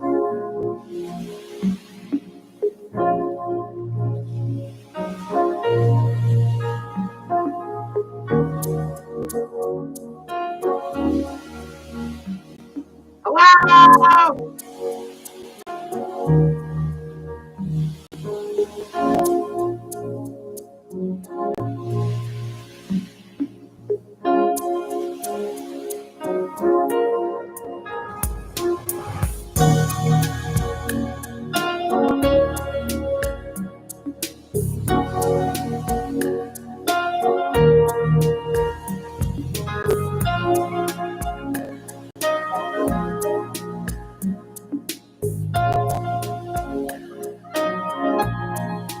Fuck your shit!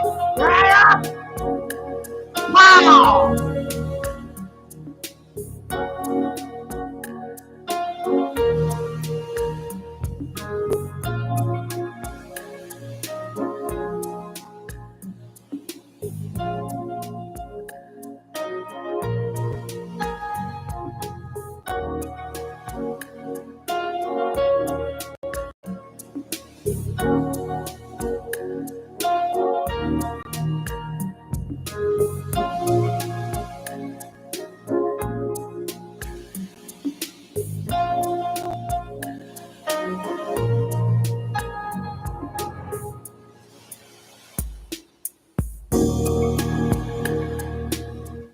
Welcome to therapy.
What?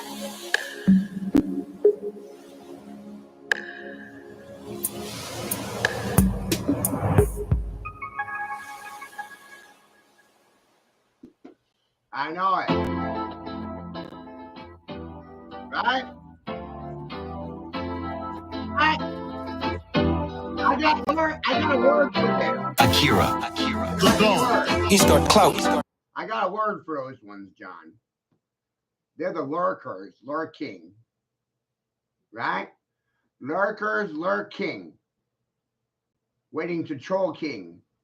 Waiting to mock king. Waiting to bark at king. Parking. Lots of king words for you to think about.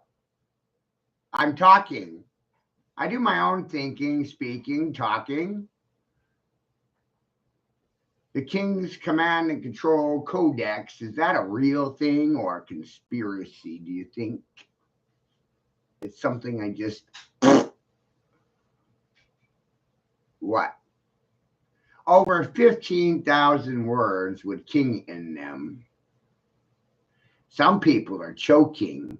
Mother's in the kitchen cooking, and maybe she's baking a cake. I don't know. And I'm peacocking, cocking, guns clicking. No one's talking, ticking, talking. I'm not lacking. I'm arcing and sparking, dorking around, fucking around. How does that frequency affect you?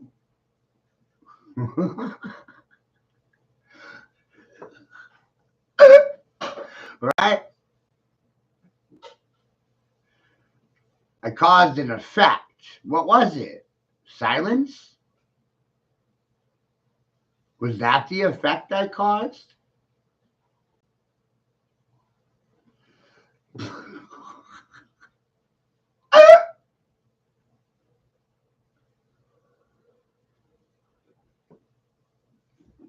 Right? Whoa. Right? Blam. Blam, blam, blam. Hey, run backwards is ner. So you read it forward and backwards, you get runner. And that's something you put a dog on. You put it on a runner. And attached to the runner is a leash and a collar. Right? Professionals have a collar. And that necktie kind of reminds me of a leash. One day, somebody told me that English was a nigger leash. Isn't that funny? So there's an angle and leash for you. There's a hook. Are you hooked? You hooked? Addicted? Hooked? You hook, hook, hook. Shocking. Is anyone mocking me anymore? No.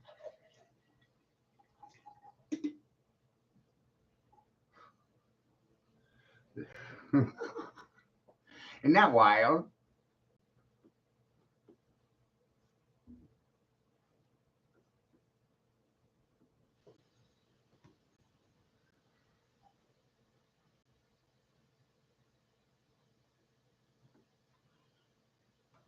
Choking.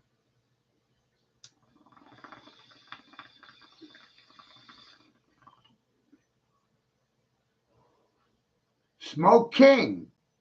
Did the kings get smoked? Where's all the fucking kings? Did they all get smoked? Smoke King. Mock King. No masking. Shell-shocking. Hijacking. This is a shell-shocking hijacking. Is that fair to say, or is that still a conspiracy? Right? Ooh, it's a conspiracy, you guys. You like your conspiracies. But it turns out that conspiracies are the fucking reality lately, huh?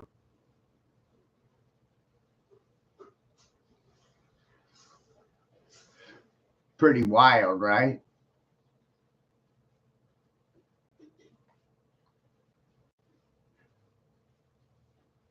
Turns out the insane's the new sane, and the mediocre have nothing to say about it. Ignorance is a choice, and most choose to be ignorant. It's amazing.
Ah, there's a fucking line for you. Eh? You a little weak now, Jack?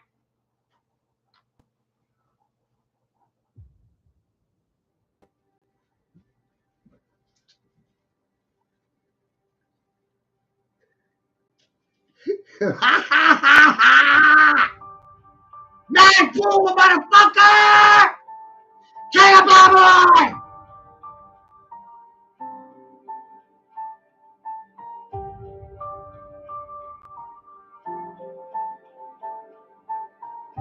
Simple enough for ya.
Compound chicken, nigga!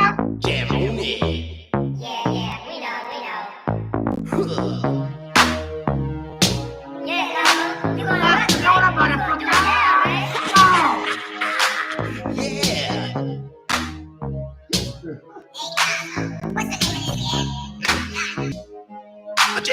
yeah.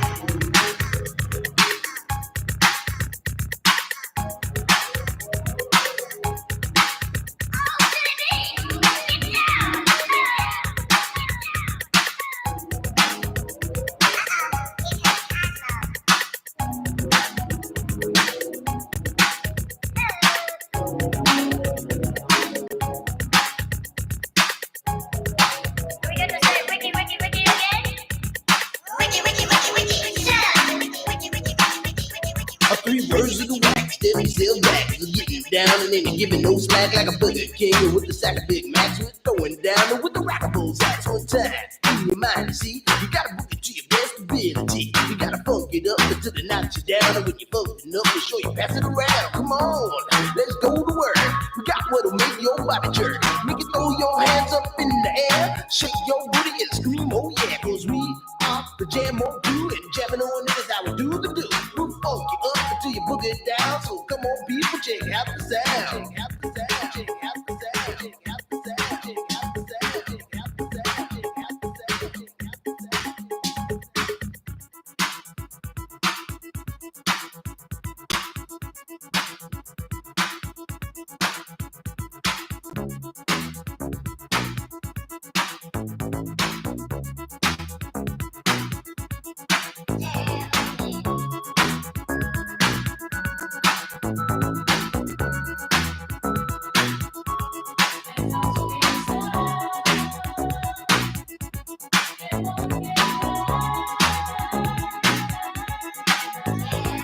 Allow me to introduce myself. Well, my name is Chili B, and I'm a surefire, full-blooded, bonafide, house rockin' jam on production MC.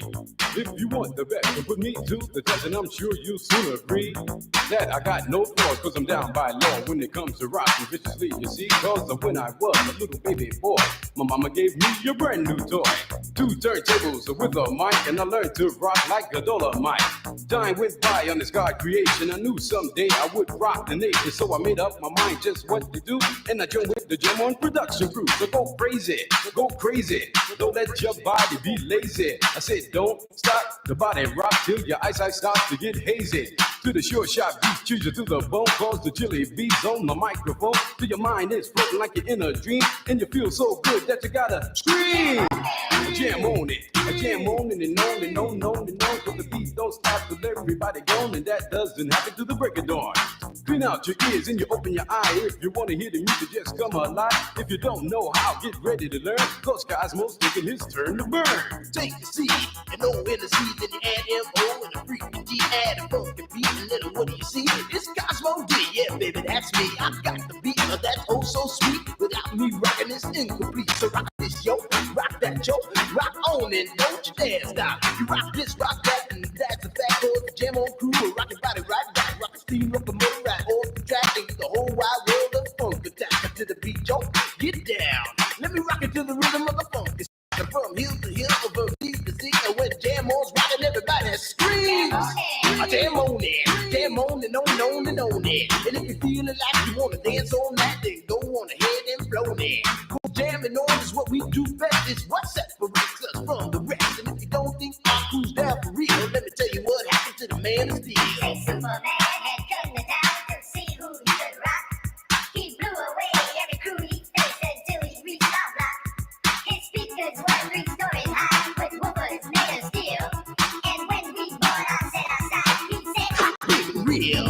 He said I'm faster than a speeding bullet when I'm on the set. I don't need no fans to cool my ass, I just use my super brand. I can fly 3 times around the world without missing a beat. I socialize with X-ray eyes and ladies, this is sweet. and then he turned his power on and the ground began to move. And all the buildings for miles around were swaying to the groove.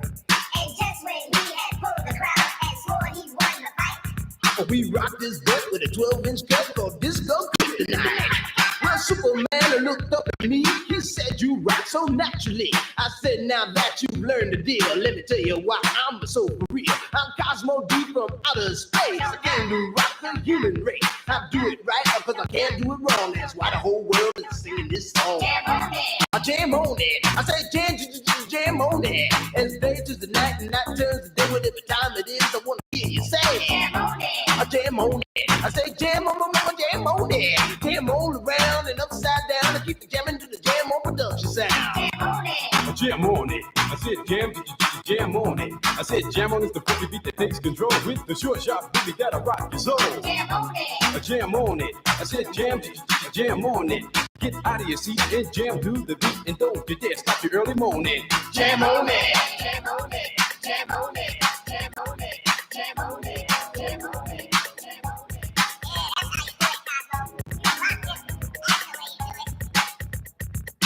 Yeah, like, did you see where he went in the corner and he started doing this?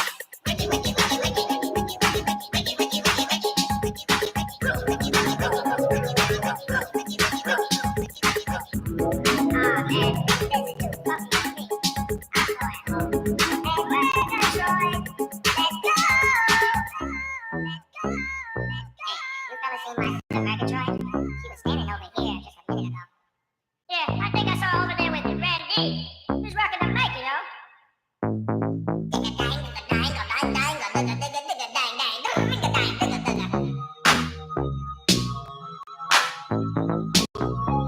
Beat is fresh, y'all.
Fucking TKO, motherfucker!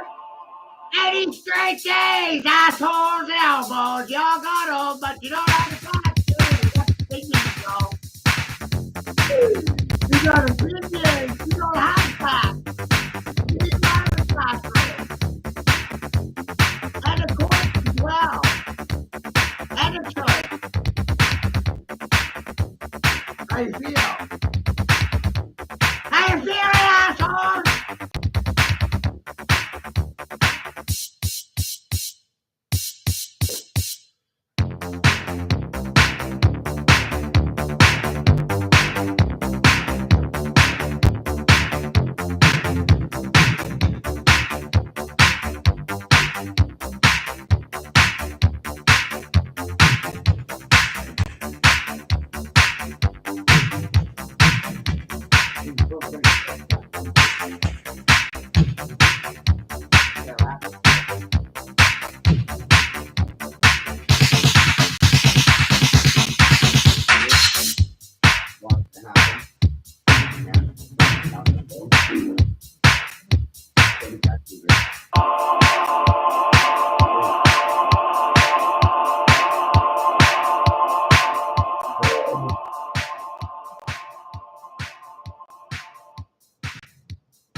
Incoming!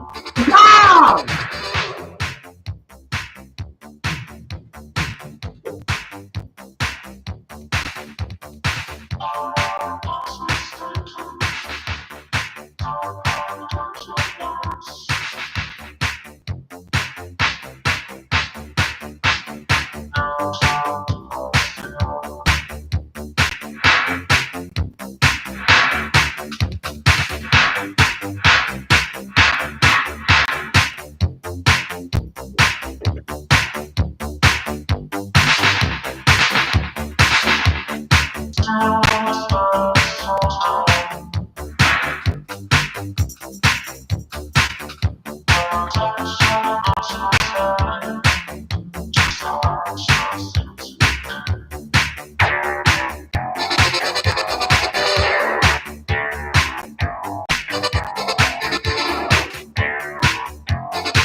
I think I did it. I did it. No, I did it.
They're all fucked now, ain't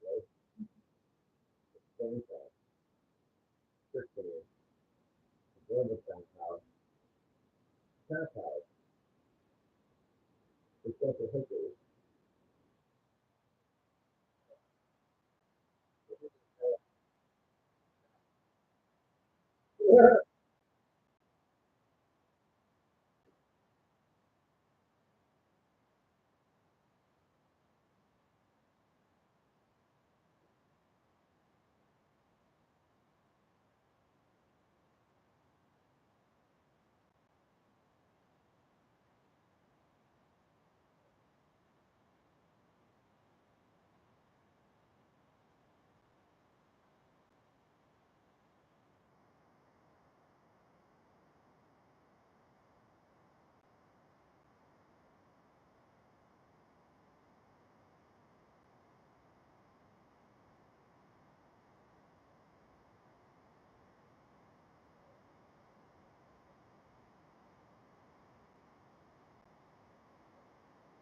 right? Apparently, you guys, it's a very thin line between pimping and preaching. And those two words got P's in them. PP. Pimp, preacher. Preacher, pimper. Pimper, preacher. Pimpin', preaching. PP factors. Right? Factor of PP. Factor's got P in it too. PH factor. Fa is PHACTOR. Factor. And you're not conditioned to recognize the pH strip or the pH to your alchemical energy. Right? That's the acidic, base, and alkaline nature of your blood.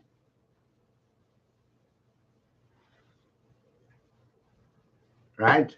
The acidity, the alkaline or neutral, right? The three positions in chemistry. It's all chemistry.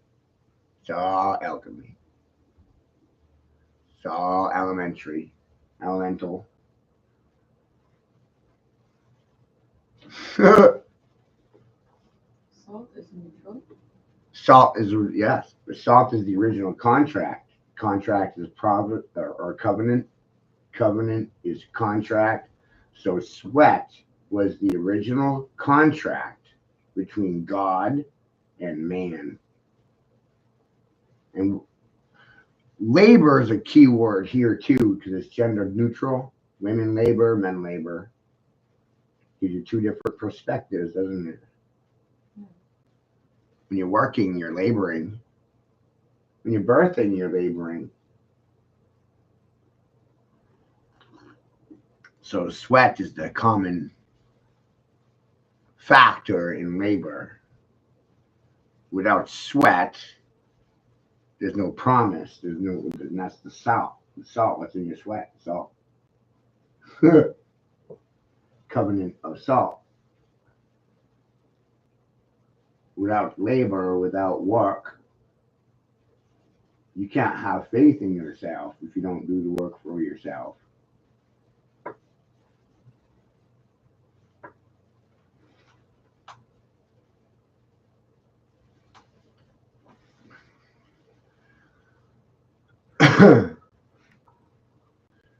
You couldn't put a price tag on my labor.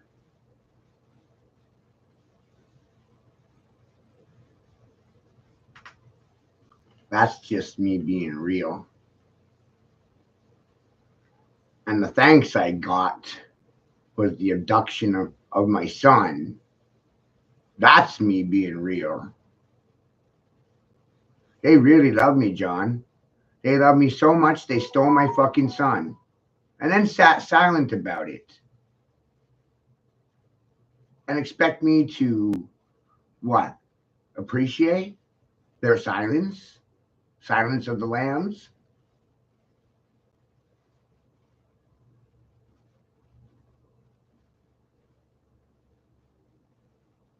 Fucking wow, right?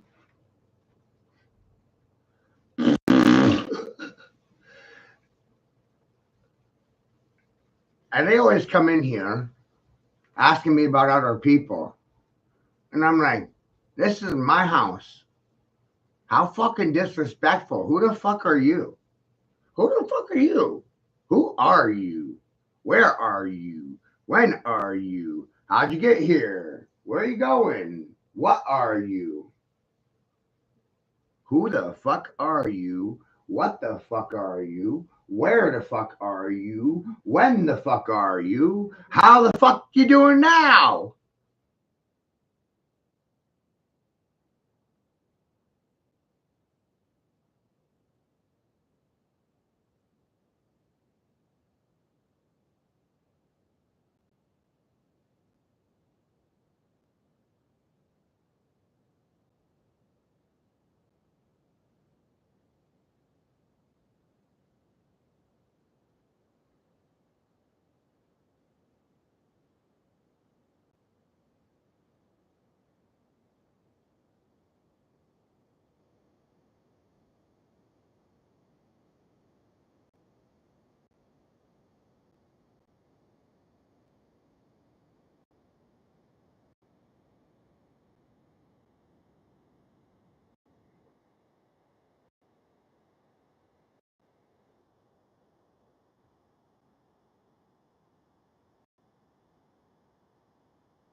Hi, you guys.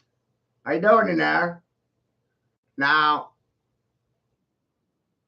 I was 20 years in sales and marketing, and dealing with the general public. And it's quite wild how they react to my ass. And it has nothing to do with the university or religious dogma. It's dogma that'll kill you. Albert Pike said that. Isn't that cool?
Right?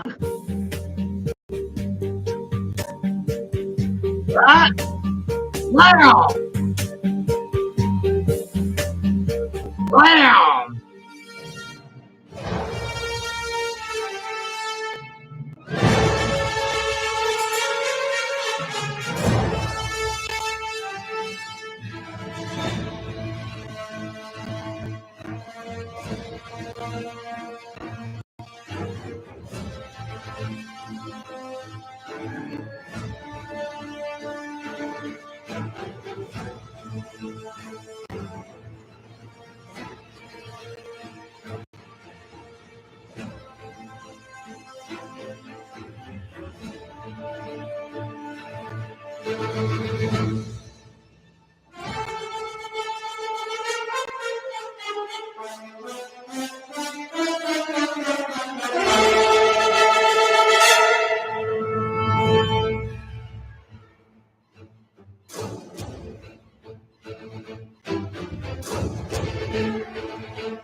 Who's done that?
Is it the story of the soldier and the hunchback?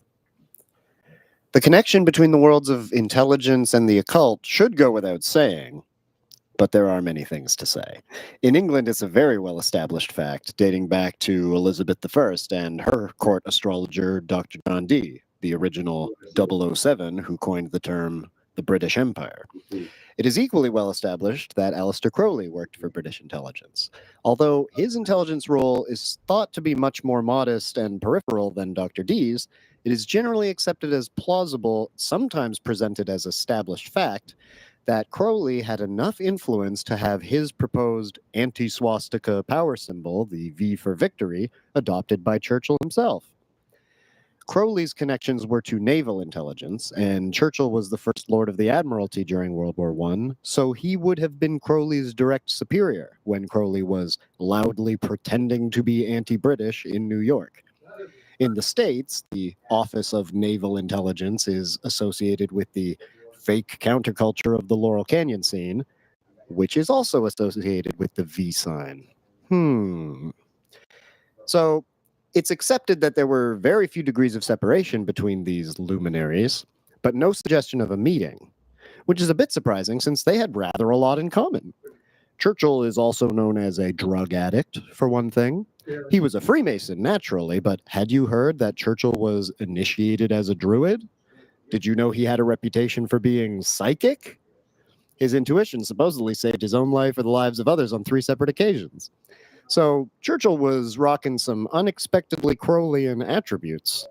Meanwhile, Crowley told a friend he felt responsible for the sinking of the Lusitania. He was working his occult contacts to persuade the Germans to be belligerent, while Churchill took more concrete steps to make such an accidental drowning of neutral passengers much more likely, as part of their shared mission to embroil America in Europe's Great War. Their efforts appear to have paid off, but Crowley's influence on the course of the war may go further than that. He is said to have led a divination ritual in 1910 at the request of another Admiralty agent, Commander Marston, which predicted that wars with Germany and Turkey would begin within 5 years, and that both of those countries would be destroyed. Turned out to be pretty accurate.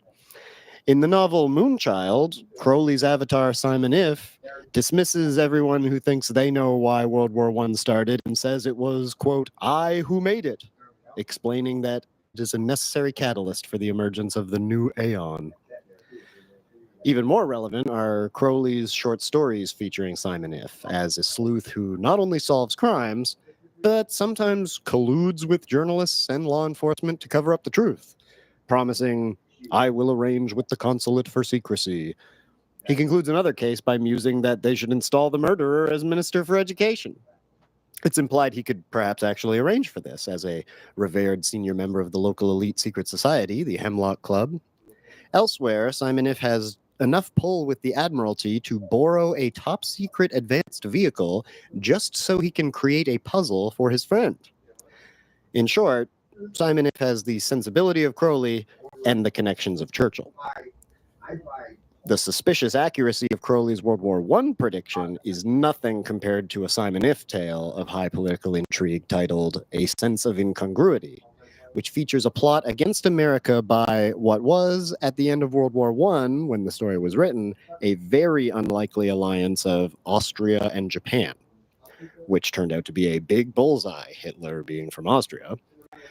But what if I told you this story ends after Dr. Nagasaki is destroyed by a new and, quote, intensely radioactive weapon? Which is, of course, precisely what happens on the last page of World War II. 5 years is one thing. 20 to 25 years ahead of time is quite another. Just how psychic was this guy supposed to be?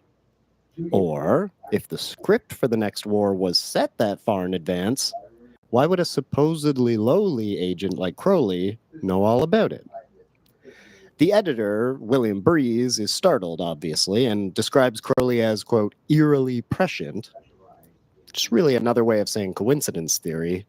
Could there be a more direct connection here? Mr. Breeze also says it should awaken the sense of incongruity in any attentive reader, which is curious since in the story, Simon If initially exposes the plot by noticing a telltale facial feature, quote, that only grows on one family face on the planet, end quote, thus recognizing a famous European aristocrat who's slumming it undercover in New York on a secret mission to start a war. Simon If's sense of incongruity is awakened by facial recognition. Naturally, Simon If prefers his heroic role to remain secret, asking, do you want me pilloried as a meddlesome Matty in the next number of Life? Interesting, since meddlesome Matty was the phrase Teddy Roosevelt used to refer to the U.S. getting involved in foreign conflicts, which is exactly the mission Crowley had been secretly working to accomplish in New York. So he was writing about his own intelligence work. The question is, was he also an aristocrat in disguise? Relevant to this question is one of the non-Simon If stories titled Colonel Pacton's Brother. It features a group of spiritualist grifters attempting to con the visiting Earl of Grandchester, a character who is said to be based on Everard Fielding, an investigator of seances and trance mediums, who was also the man who recruited Crowley for secret work in 1914, according to Richard Spence. Their plan, the grifters, is foiled when it turns out that they were talking to someone else all along, a character said to be based on Crowley, who was posing as the aristocrat. One conspirator reproaches the other that they did every kind of detailed research about their mark, but never bothered to look at his picture. Ask yourself, have you done every kind of detailed research about these people except for looking at their pictures? Is that something people can be counted on to miss? As Crowley wrote elsewhere, investigation of spiritualism makes a capital training ground for Secret Service work. One soon gets up to all the tricks. There's much more of interest in Crowley's short fiction, but for now, I'll just note that one of the centerpiece myth arc episodes of the Simon If in America collection, the Pasquani Puzzle, is about a doppelganger. This book is about a celebrity traveling undercover who also has a doppelganger, but it was written by a different Winston Churchill. So, never mind. The respectable journalism about Crowley's intelligence career tends to conclude that his claimed involvements were not only plausible, but understated. The question being, how much? It is, of course, easy and reasonable to assume that Simon If represents Crowley indulging his fantasy superego rather than venting his true autobiography in fictionalized form. But what if he was 0 degrees of separation from power? What would Prime Minister Aleister Crowley do? Well, one of Churchill's signal accomplishments as peacetime Prime Minister was the repeal of the Witchcraft Act, which had existed in various forms since the days of Elizabeth and John Dee, and was used during the war to jail a medium who had channeled classified information. Churchill expressed outrage, and within a few years of the war's end, the various forms of magic were fully legalized. Mission accomplished? Whose mission? So, On the one hand, the notorious drug fiend spy writer who was king of the magicians and precisely predicted both world wars. And on the other hand, the psychic druid drug addict who was king of the spies and who was a primary showrunner for both world wars. And they were the same age, born within a year of each other. And, oh yeah, last but certainly not least, Crowley liked to dress up as Churchill. So much so that this photo exists. I mean, sure, everyone likes to make fun of their boss, but there are no candid photos of Aleister Crowley until he was an old man. All his other pictures are very posed. Even the goofy ones have the intensity of yoga postures. He must have really resonated with the tribal icon of the British bulldog. Is it the story of the soldier and the hunchback? Is it the mystery of charisma? Is it manufacturing charisma? Or is it the story of the eagle with two heads? An exoteric sun head and an esoteric moon head? This is a prominent symbol of the Hermetic Order of the Golden Dawn, the school that Aleister Crowley cut his magical teeth in. But they didn't invent the two-headed eagle. That's a very old symbol, the world's oldest symbol according to Google. But the Golden Dawn incorporate the alchemical sun and moon. Two heads, two faces, a controlled opposition, playing both sides. Churchill, ruler of the day world of Parliament and a captain of recorded history. And Crowley, lord of the dark rivers, master of the colonial subconscious, synthesizing sorcerous traditions from every corner of the empire.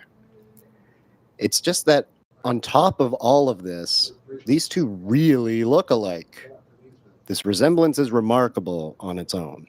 A remarkable coincidence, if that's what it is, and how much more of a coincidence that they are the same age and everything else.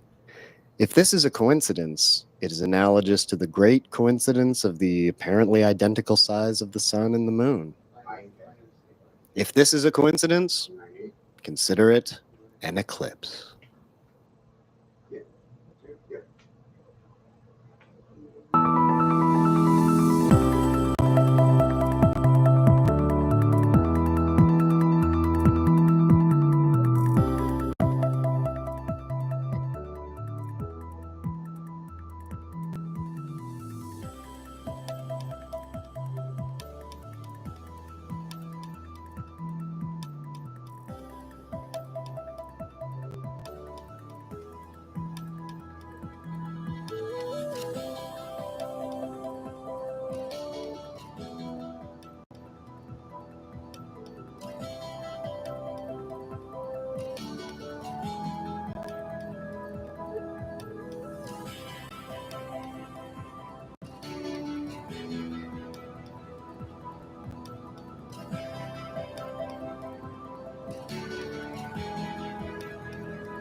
There are so many people across the country who are looking for the Democrats to fulfill their promise. This is a promise that the president made to them on the campaign trail.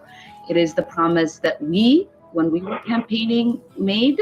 And this is our once in a lifetime opportunity to deliver on that. Now we have about 12 members in the House, in the Senate, in the Democratic caucus, who are, an obstacle to getting this done. They would like to make the public believe that the Progressive Caucus is blocking these bills from passing. It's the opposite. We know that if we don't pass these two bills, the president's agenda will not pass. So we are consistent in having the president's back and supporting the whole agenda. We are going to do everything that it takes to be able to get this done.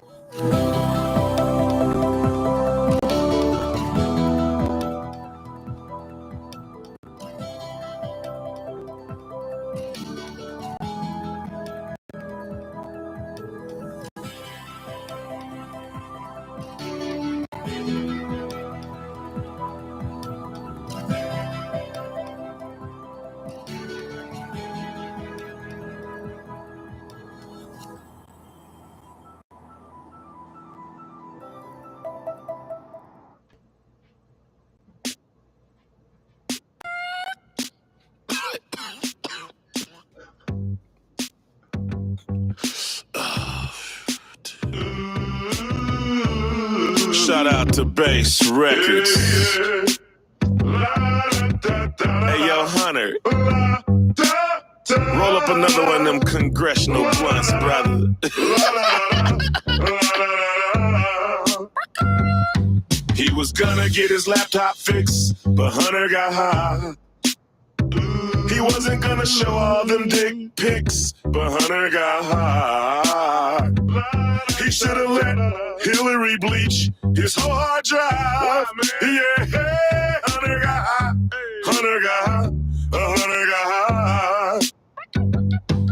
He wasn't gonna mess with the hoes, but Hunter got high. He was gonna take them all out on the boat, but Hunter got high. He's the smartest man Joe ever knew in his life. Yeah, till Hunter got high. Hunter got high. Hunter got high. La, da, da, da, da. He was gonna go visit his dad, but Hunter got high. He thought he had a secret stash, but Hunter got high. The White House got shut down. We all know why. Yeah, Hunter got high. Hunter got high. Hunter got high. He never could pay what the fuck. Hunter got high. Now he gets $500,000 and up. Damn, that's high. That's high to the That's higher than me. Biden never used to start with BUI. Yeah, till Hunter got high. Hunter got high. Hunter got high. Ukraine wasn't part of the plan till Hunter got high. China wasn't that big of a fan till Hunter got high. He wasn't gonna split it all with the old big guy. Yeah, till Hunter got high. Till Hunter got high.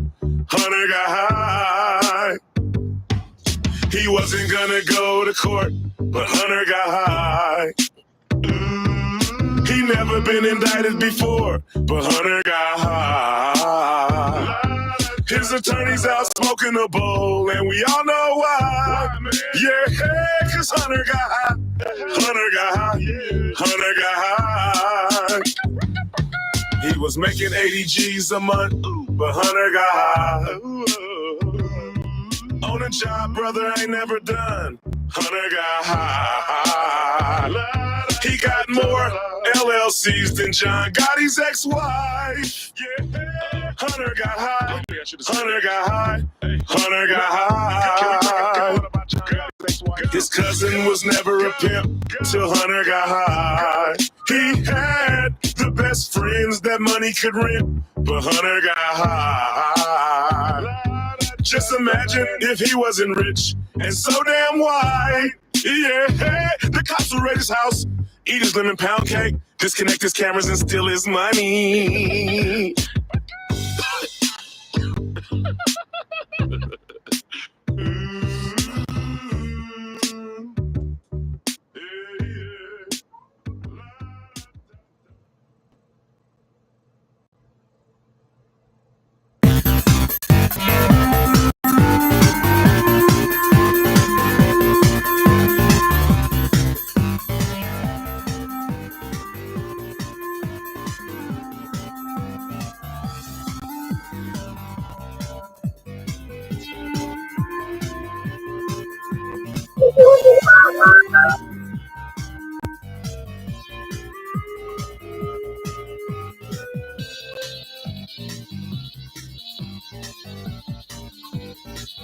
Hey, what's $2?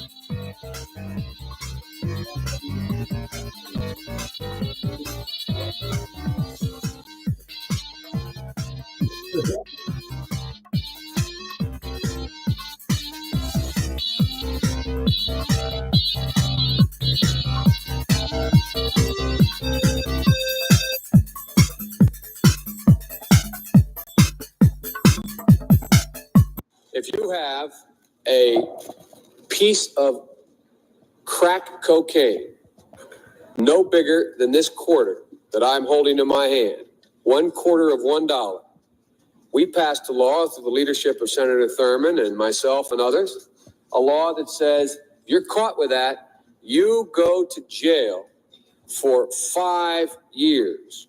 You get no probation. You get nothing other than 5 years in jail. Judge doesn't have a choice. Under our forfeiture statutes, the government can take everything you own, everything from your car to your house, your bank account, not merely what they confiscate in terms of the dollars from the transaction that you just got caught engaging in. They can take everything. I don't care why they become a sociopath. We have an obligation to cordon them off from the rest of society. They are in jail, away from my mother, your husband, our families. So I want to ask, what made them do this? They must be taken off the street. They must be taken off the street. They must be taken off the street. They must be taken off the street.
Give me a buck, need the Gucci stuff. Push your limit and you ain't good enough. All your niggas say that you lost without me. All my bitches feel like I died without me. Fucking with you feel like jail, nigga. I can't even exhale, nigga.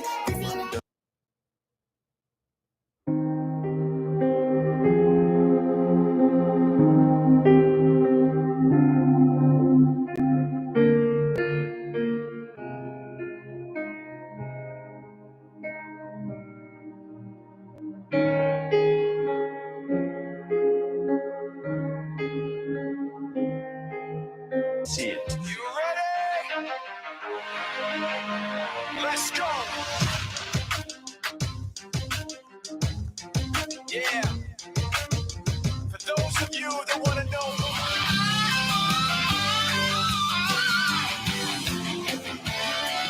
I'm a cowboy. On a steel horse I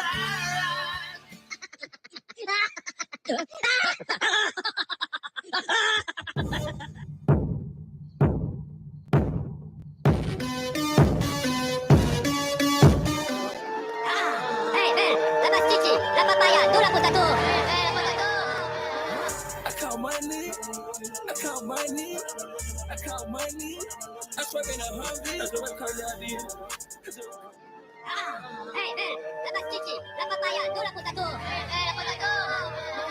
I count money, I count money, I count money, Or I could be yellow, I could be blue, or I could be purple, I could be green or pink or black or white. I could be every color you like. I could be red, or I could be yellow, I could be blue, or I could be purple.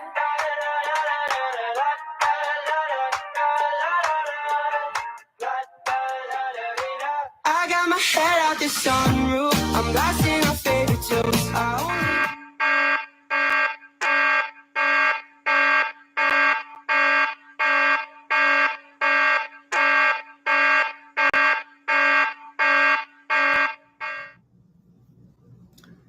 So,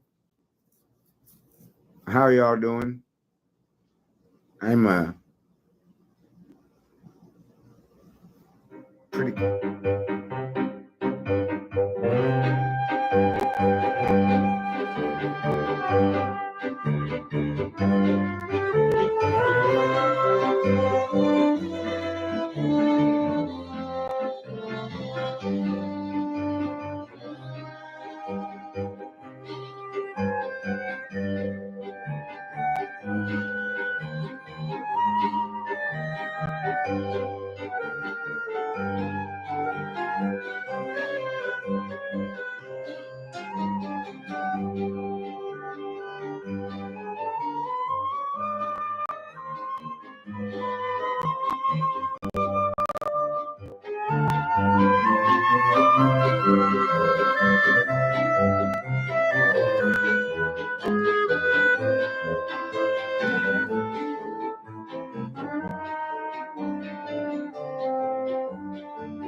Crazy guy, right, guys?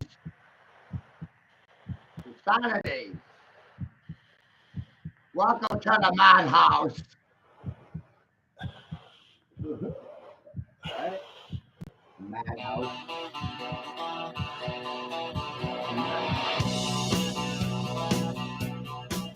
Madhouse. Somewhere in a lonely hotel room, there's a guy starting to realize that his eternal fate has turned its back on him. And it's 2 a.m. It's 2 a.m. The fear is gone. I'm sitting here, waiting. The gun's still warm. Maybe my connection is tired of taking chances. Yeah, there's a storm on the loose, sirens in my head. I'm wrapped up in silence, all circuits are dead. I cannot decode, my whole life spins into a frenzy. Help, I'm stepping into the twilight zone. The place is a madhouse, feels like being cloned. My beacon's been moved under moon and star. Where will I go now that I've gone too far? Help, I'm stepping into the twilight zone. The place is a madhouse, feels like being cloned. My beacon's been moved under moon and star. Where will I go now that I've gone too far? So you will go to know when the bullet hits the bone. Soon you will come to know when the bullet hits the bone. I'm falling down a spiral destination unknown, a double-crossed messenger, all alone. I can't get no connection, I can't get through. Where are you? Well, the night weighs heavily on this guilty mind, this far from the borderline. And when the hitman comes, he knows damn well he's been cheated. Help! I'm stepping into the twilight zone. The place is a madhouse, feels like being cloned. My beacon's been moved under moon and star. Where am I to go now that I've gone too far? Help, I'm stepping into the twilight zone.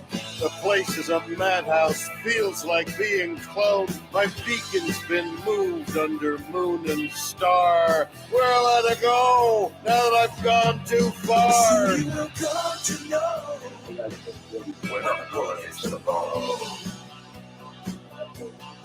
Soon you will come to know when the bullet hits the bone. When the bullet hits the bone.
Help!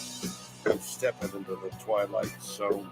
The place is a madhouse, feels like being cloned. My beacon's been moved under moon and star. Where am I to go now that I've gone too far? Help, I'm stepping into the twilight zone. The place is a madhouse, feels like being cloned. My beacon's been moved under moon and star. Where will I go now that I've gone too far? We're not going to the ball. So you will come to know. We're not going to the ball. So you will come to know. We're not going to the ball. So you will come to know. We're not going to the ball.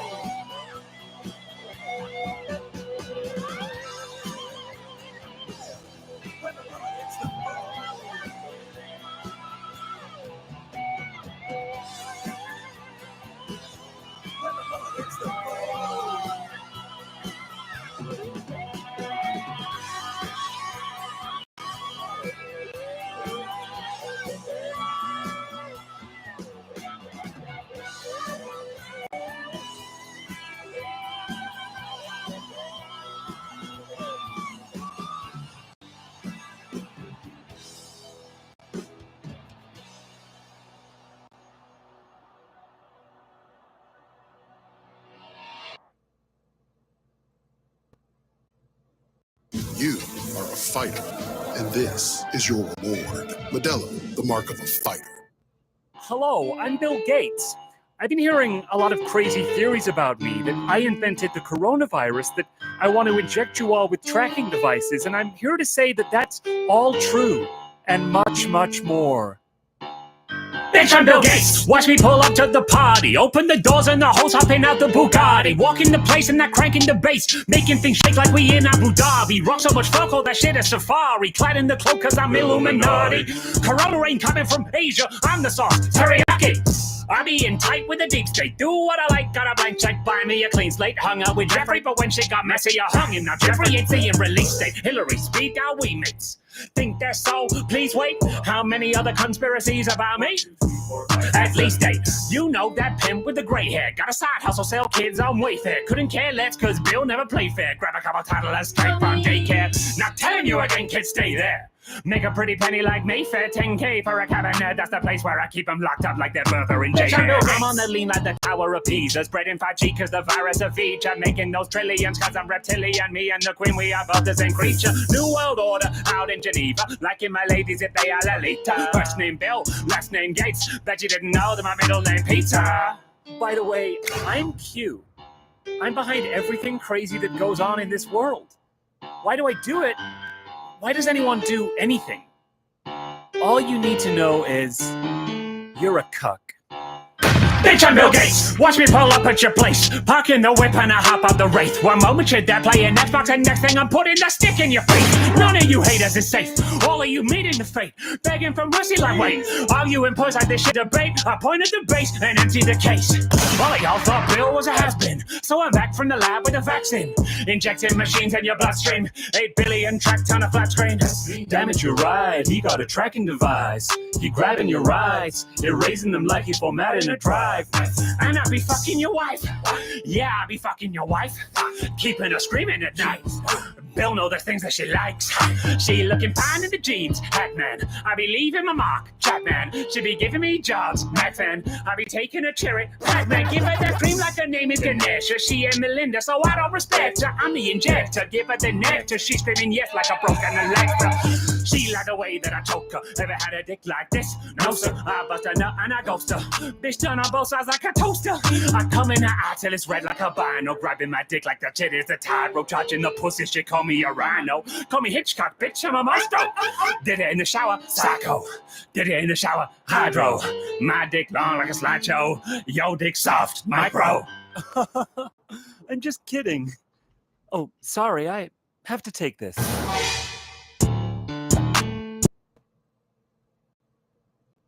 Excuse me. Over here, we have individuals who are religious fundamentalists, religious fanatics, and this is the expression, RT-PCR, real-time PCR expression of the VMAT2 gene. Over here, we have individuals. So let me complete. So over here, we have individuals who are not particularly fundamentalist, not particularly religious, and you can see there's a much reduced expression of this particular gene, the VMAT2 gene.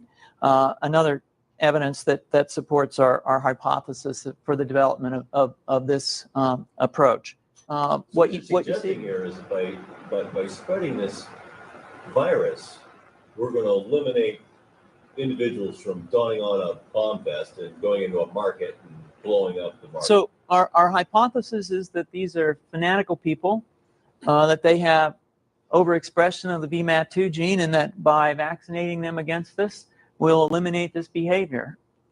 So we have some very, very remarkable data in this next slide. Here we have two brain scans. These are fMRIs. These are two different individuals with different levels of expression of VMAT2. On top is an individual who's a religious fanatic, an individual, and we've repeated this numerous times, that has high levels of VMAT2. Now, this individual down here who had low levels of the VMAT2 gene, this individual would self-describe as not particularly religious. In each case, these individuals were read a religious text. This individual lit up the right middle frontal gyrus, shown here, and that's a part of the brain that's associated with theory of mind. It's a part of the brain that has to do with intents and beliefs and desires. In marked contrast, here's an individual who would not particularly self-describe as religious, and when they're read a religious text, what you see is that this part of the brain called the anterior insula lights up. This is a part of the brain that's associated with disgust or displeasure on hearing something. So you're suggesting I take a CT scan with me when I'm evaluating people to determine whether I put a bullet in their head? So the data that I'm presenting here supports the concept that we're proposing, and I think that we would not propose to do CT scans or fMRIs on individuals out in the hinterlands of Afghanistan. The virus would immunize against this VMAT2 gene, and that would have the effect that you see here, which is it's essentially to turn a fanatic into a normal person. And we think that will have major effects in the Middle East. How would you suggest that this is going to be dispersed? The aerosol? Well, so the present plan and the tests that we've done so far have used respiratory viruses such as flu or rhinoviruses, and we believe that that's a satisfactory way to get the exposure of the largest part of the population. Most of us, of course, have been exposed to both of those viruses, and we're quite confident that this will be a very successful approach. This is fascinating. What's the name of this proposal? Yeah, so the name of this project is FunVax, which is the vaccine for religious fundamentalism. And you have a proposal already? The proposal has just been submitted, and I think that the data that I have shown you today would support the development of this project, and we think it has great promise.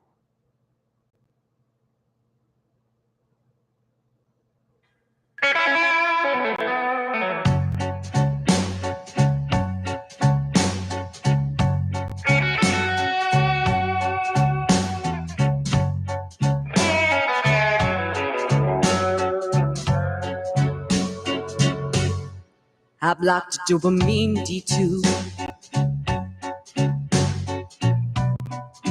My psychosis is fine. I gotta stop dopamine coming through. I say watch out, more D2 to burn. I ain't fine, 'cause now I can't stand it. All this moving around, I can't stand it. LTD got me down. down. So I blocked some remap too. Yeah. And now I'm fine.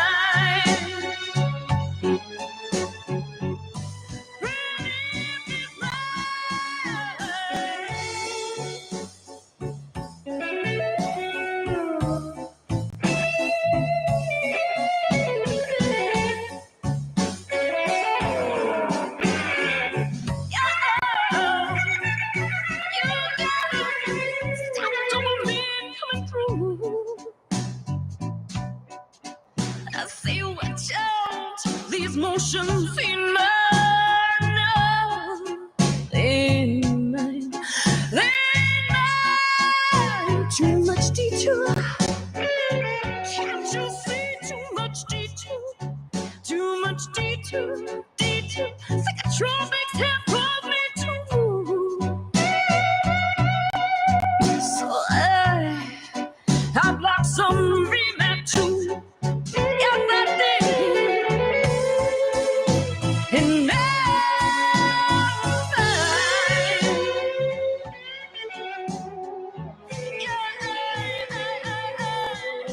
I blocked some remap too. And now I'm fine.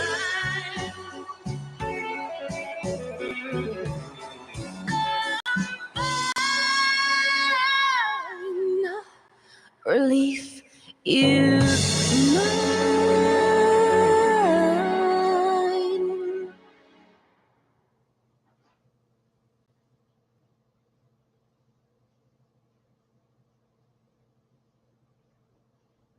The coronavirus pandemic is upending our lives in ways many people could not have imagined. Work and socializing now mostly confined to home. Schools obviously closed.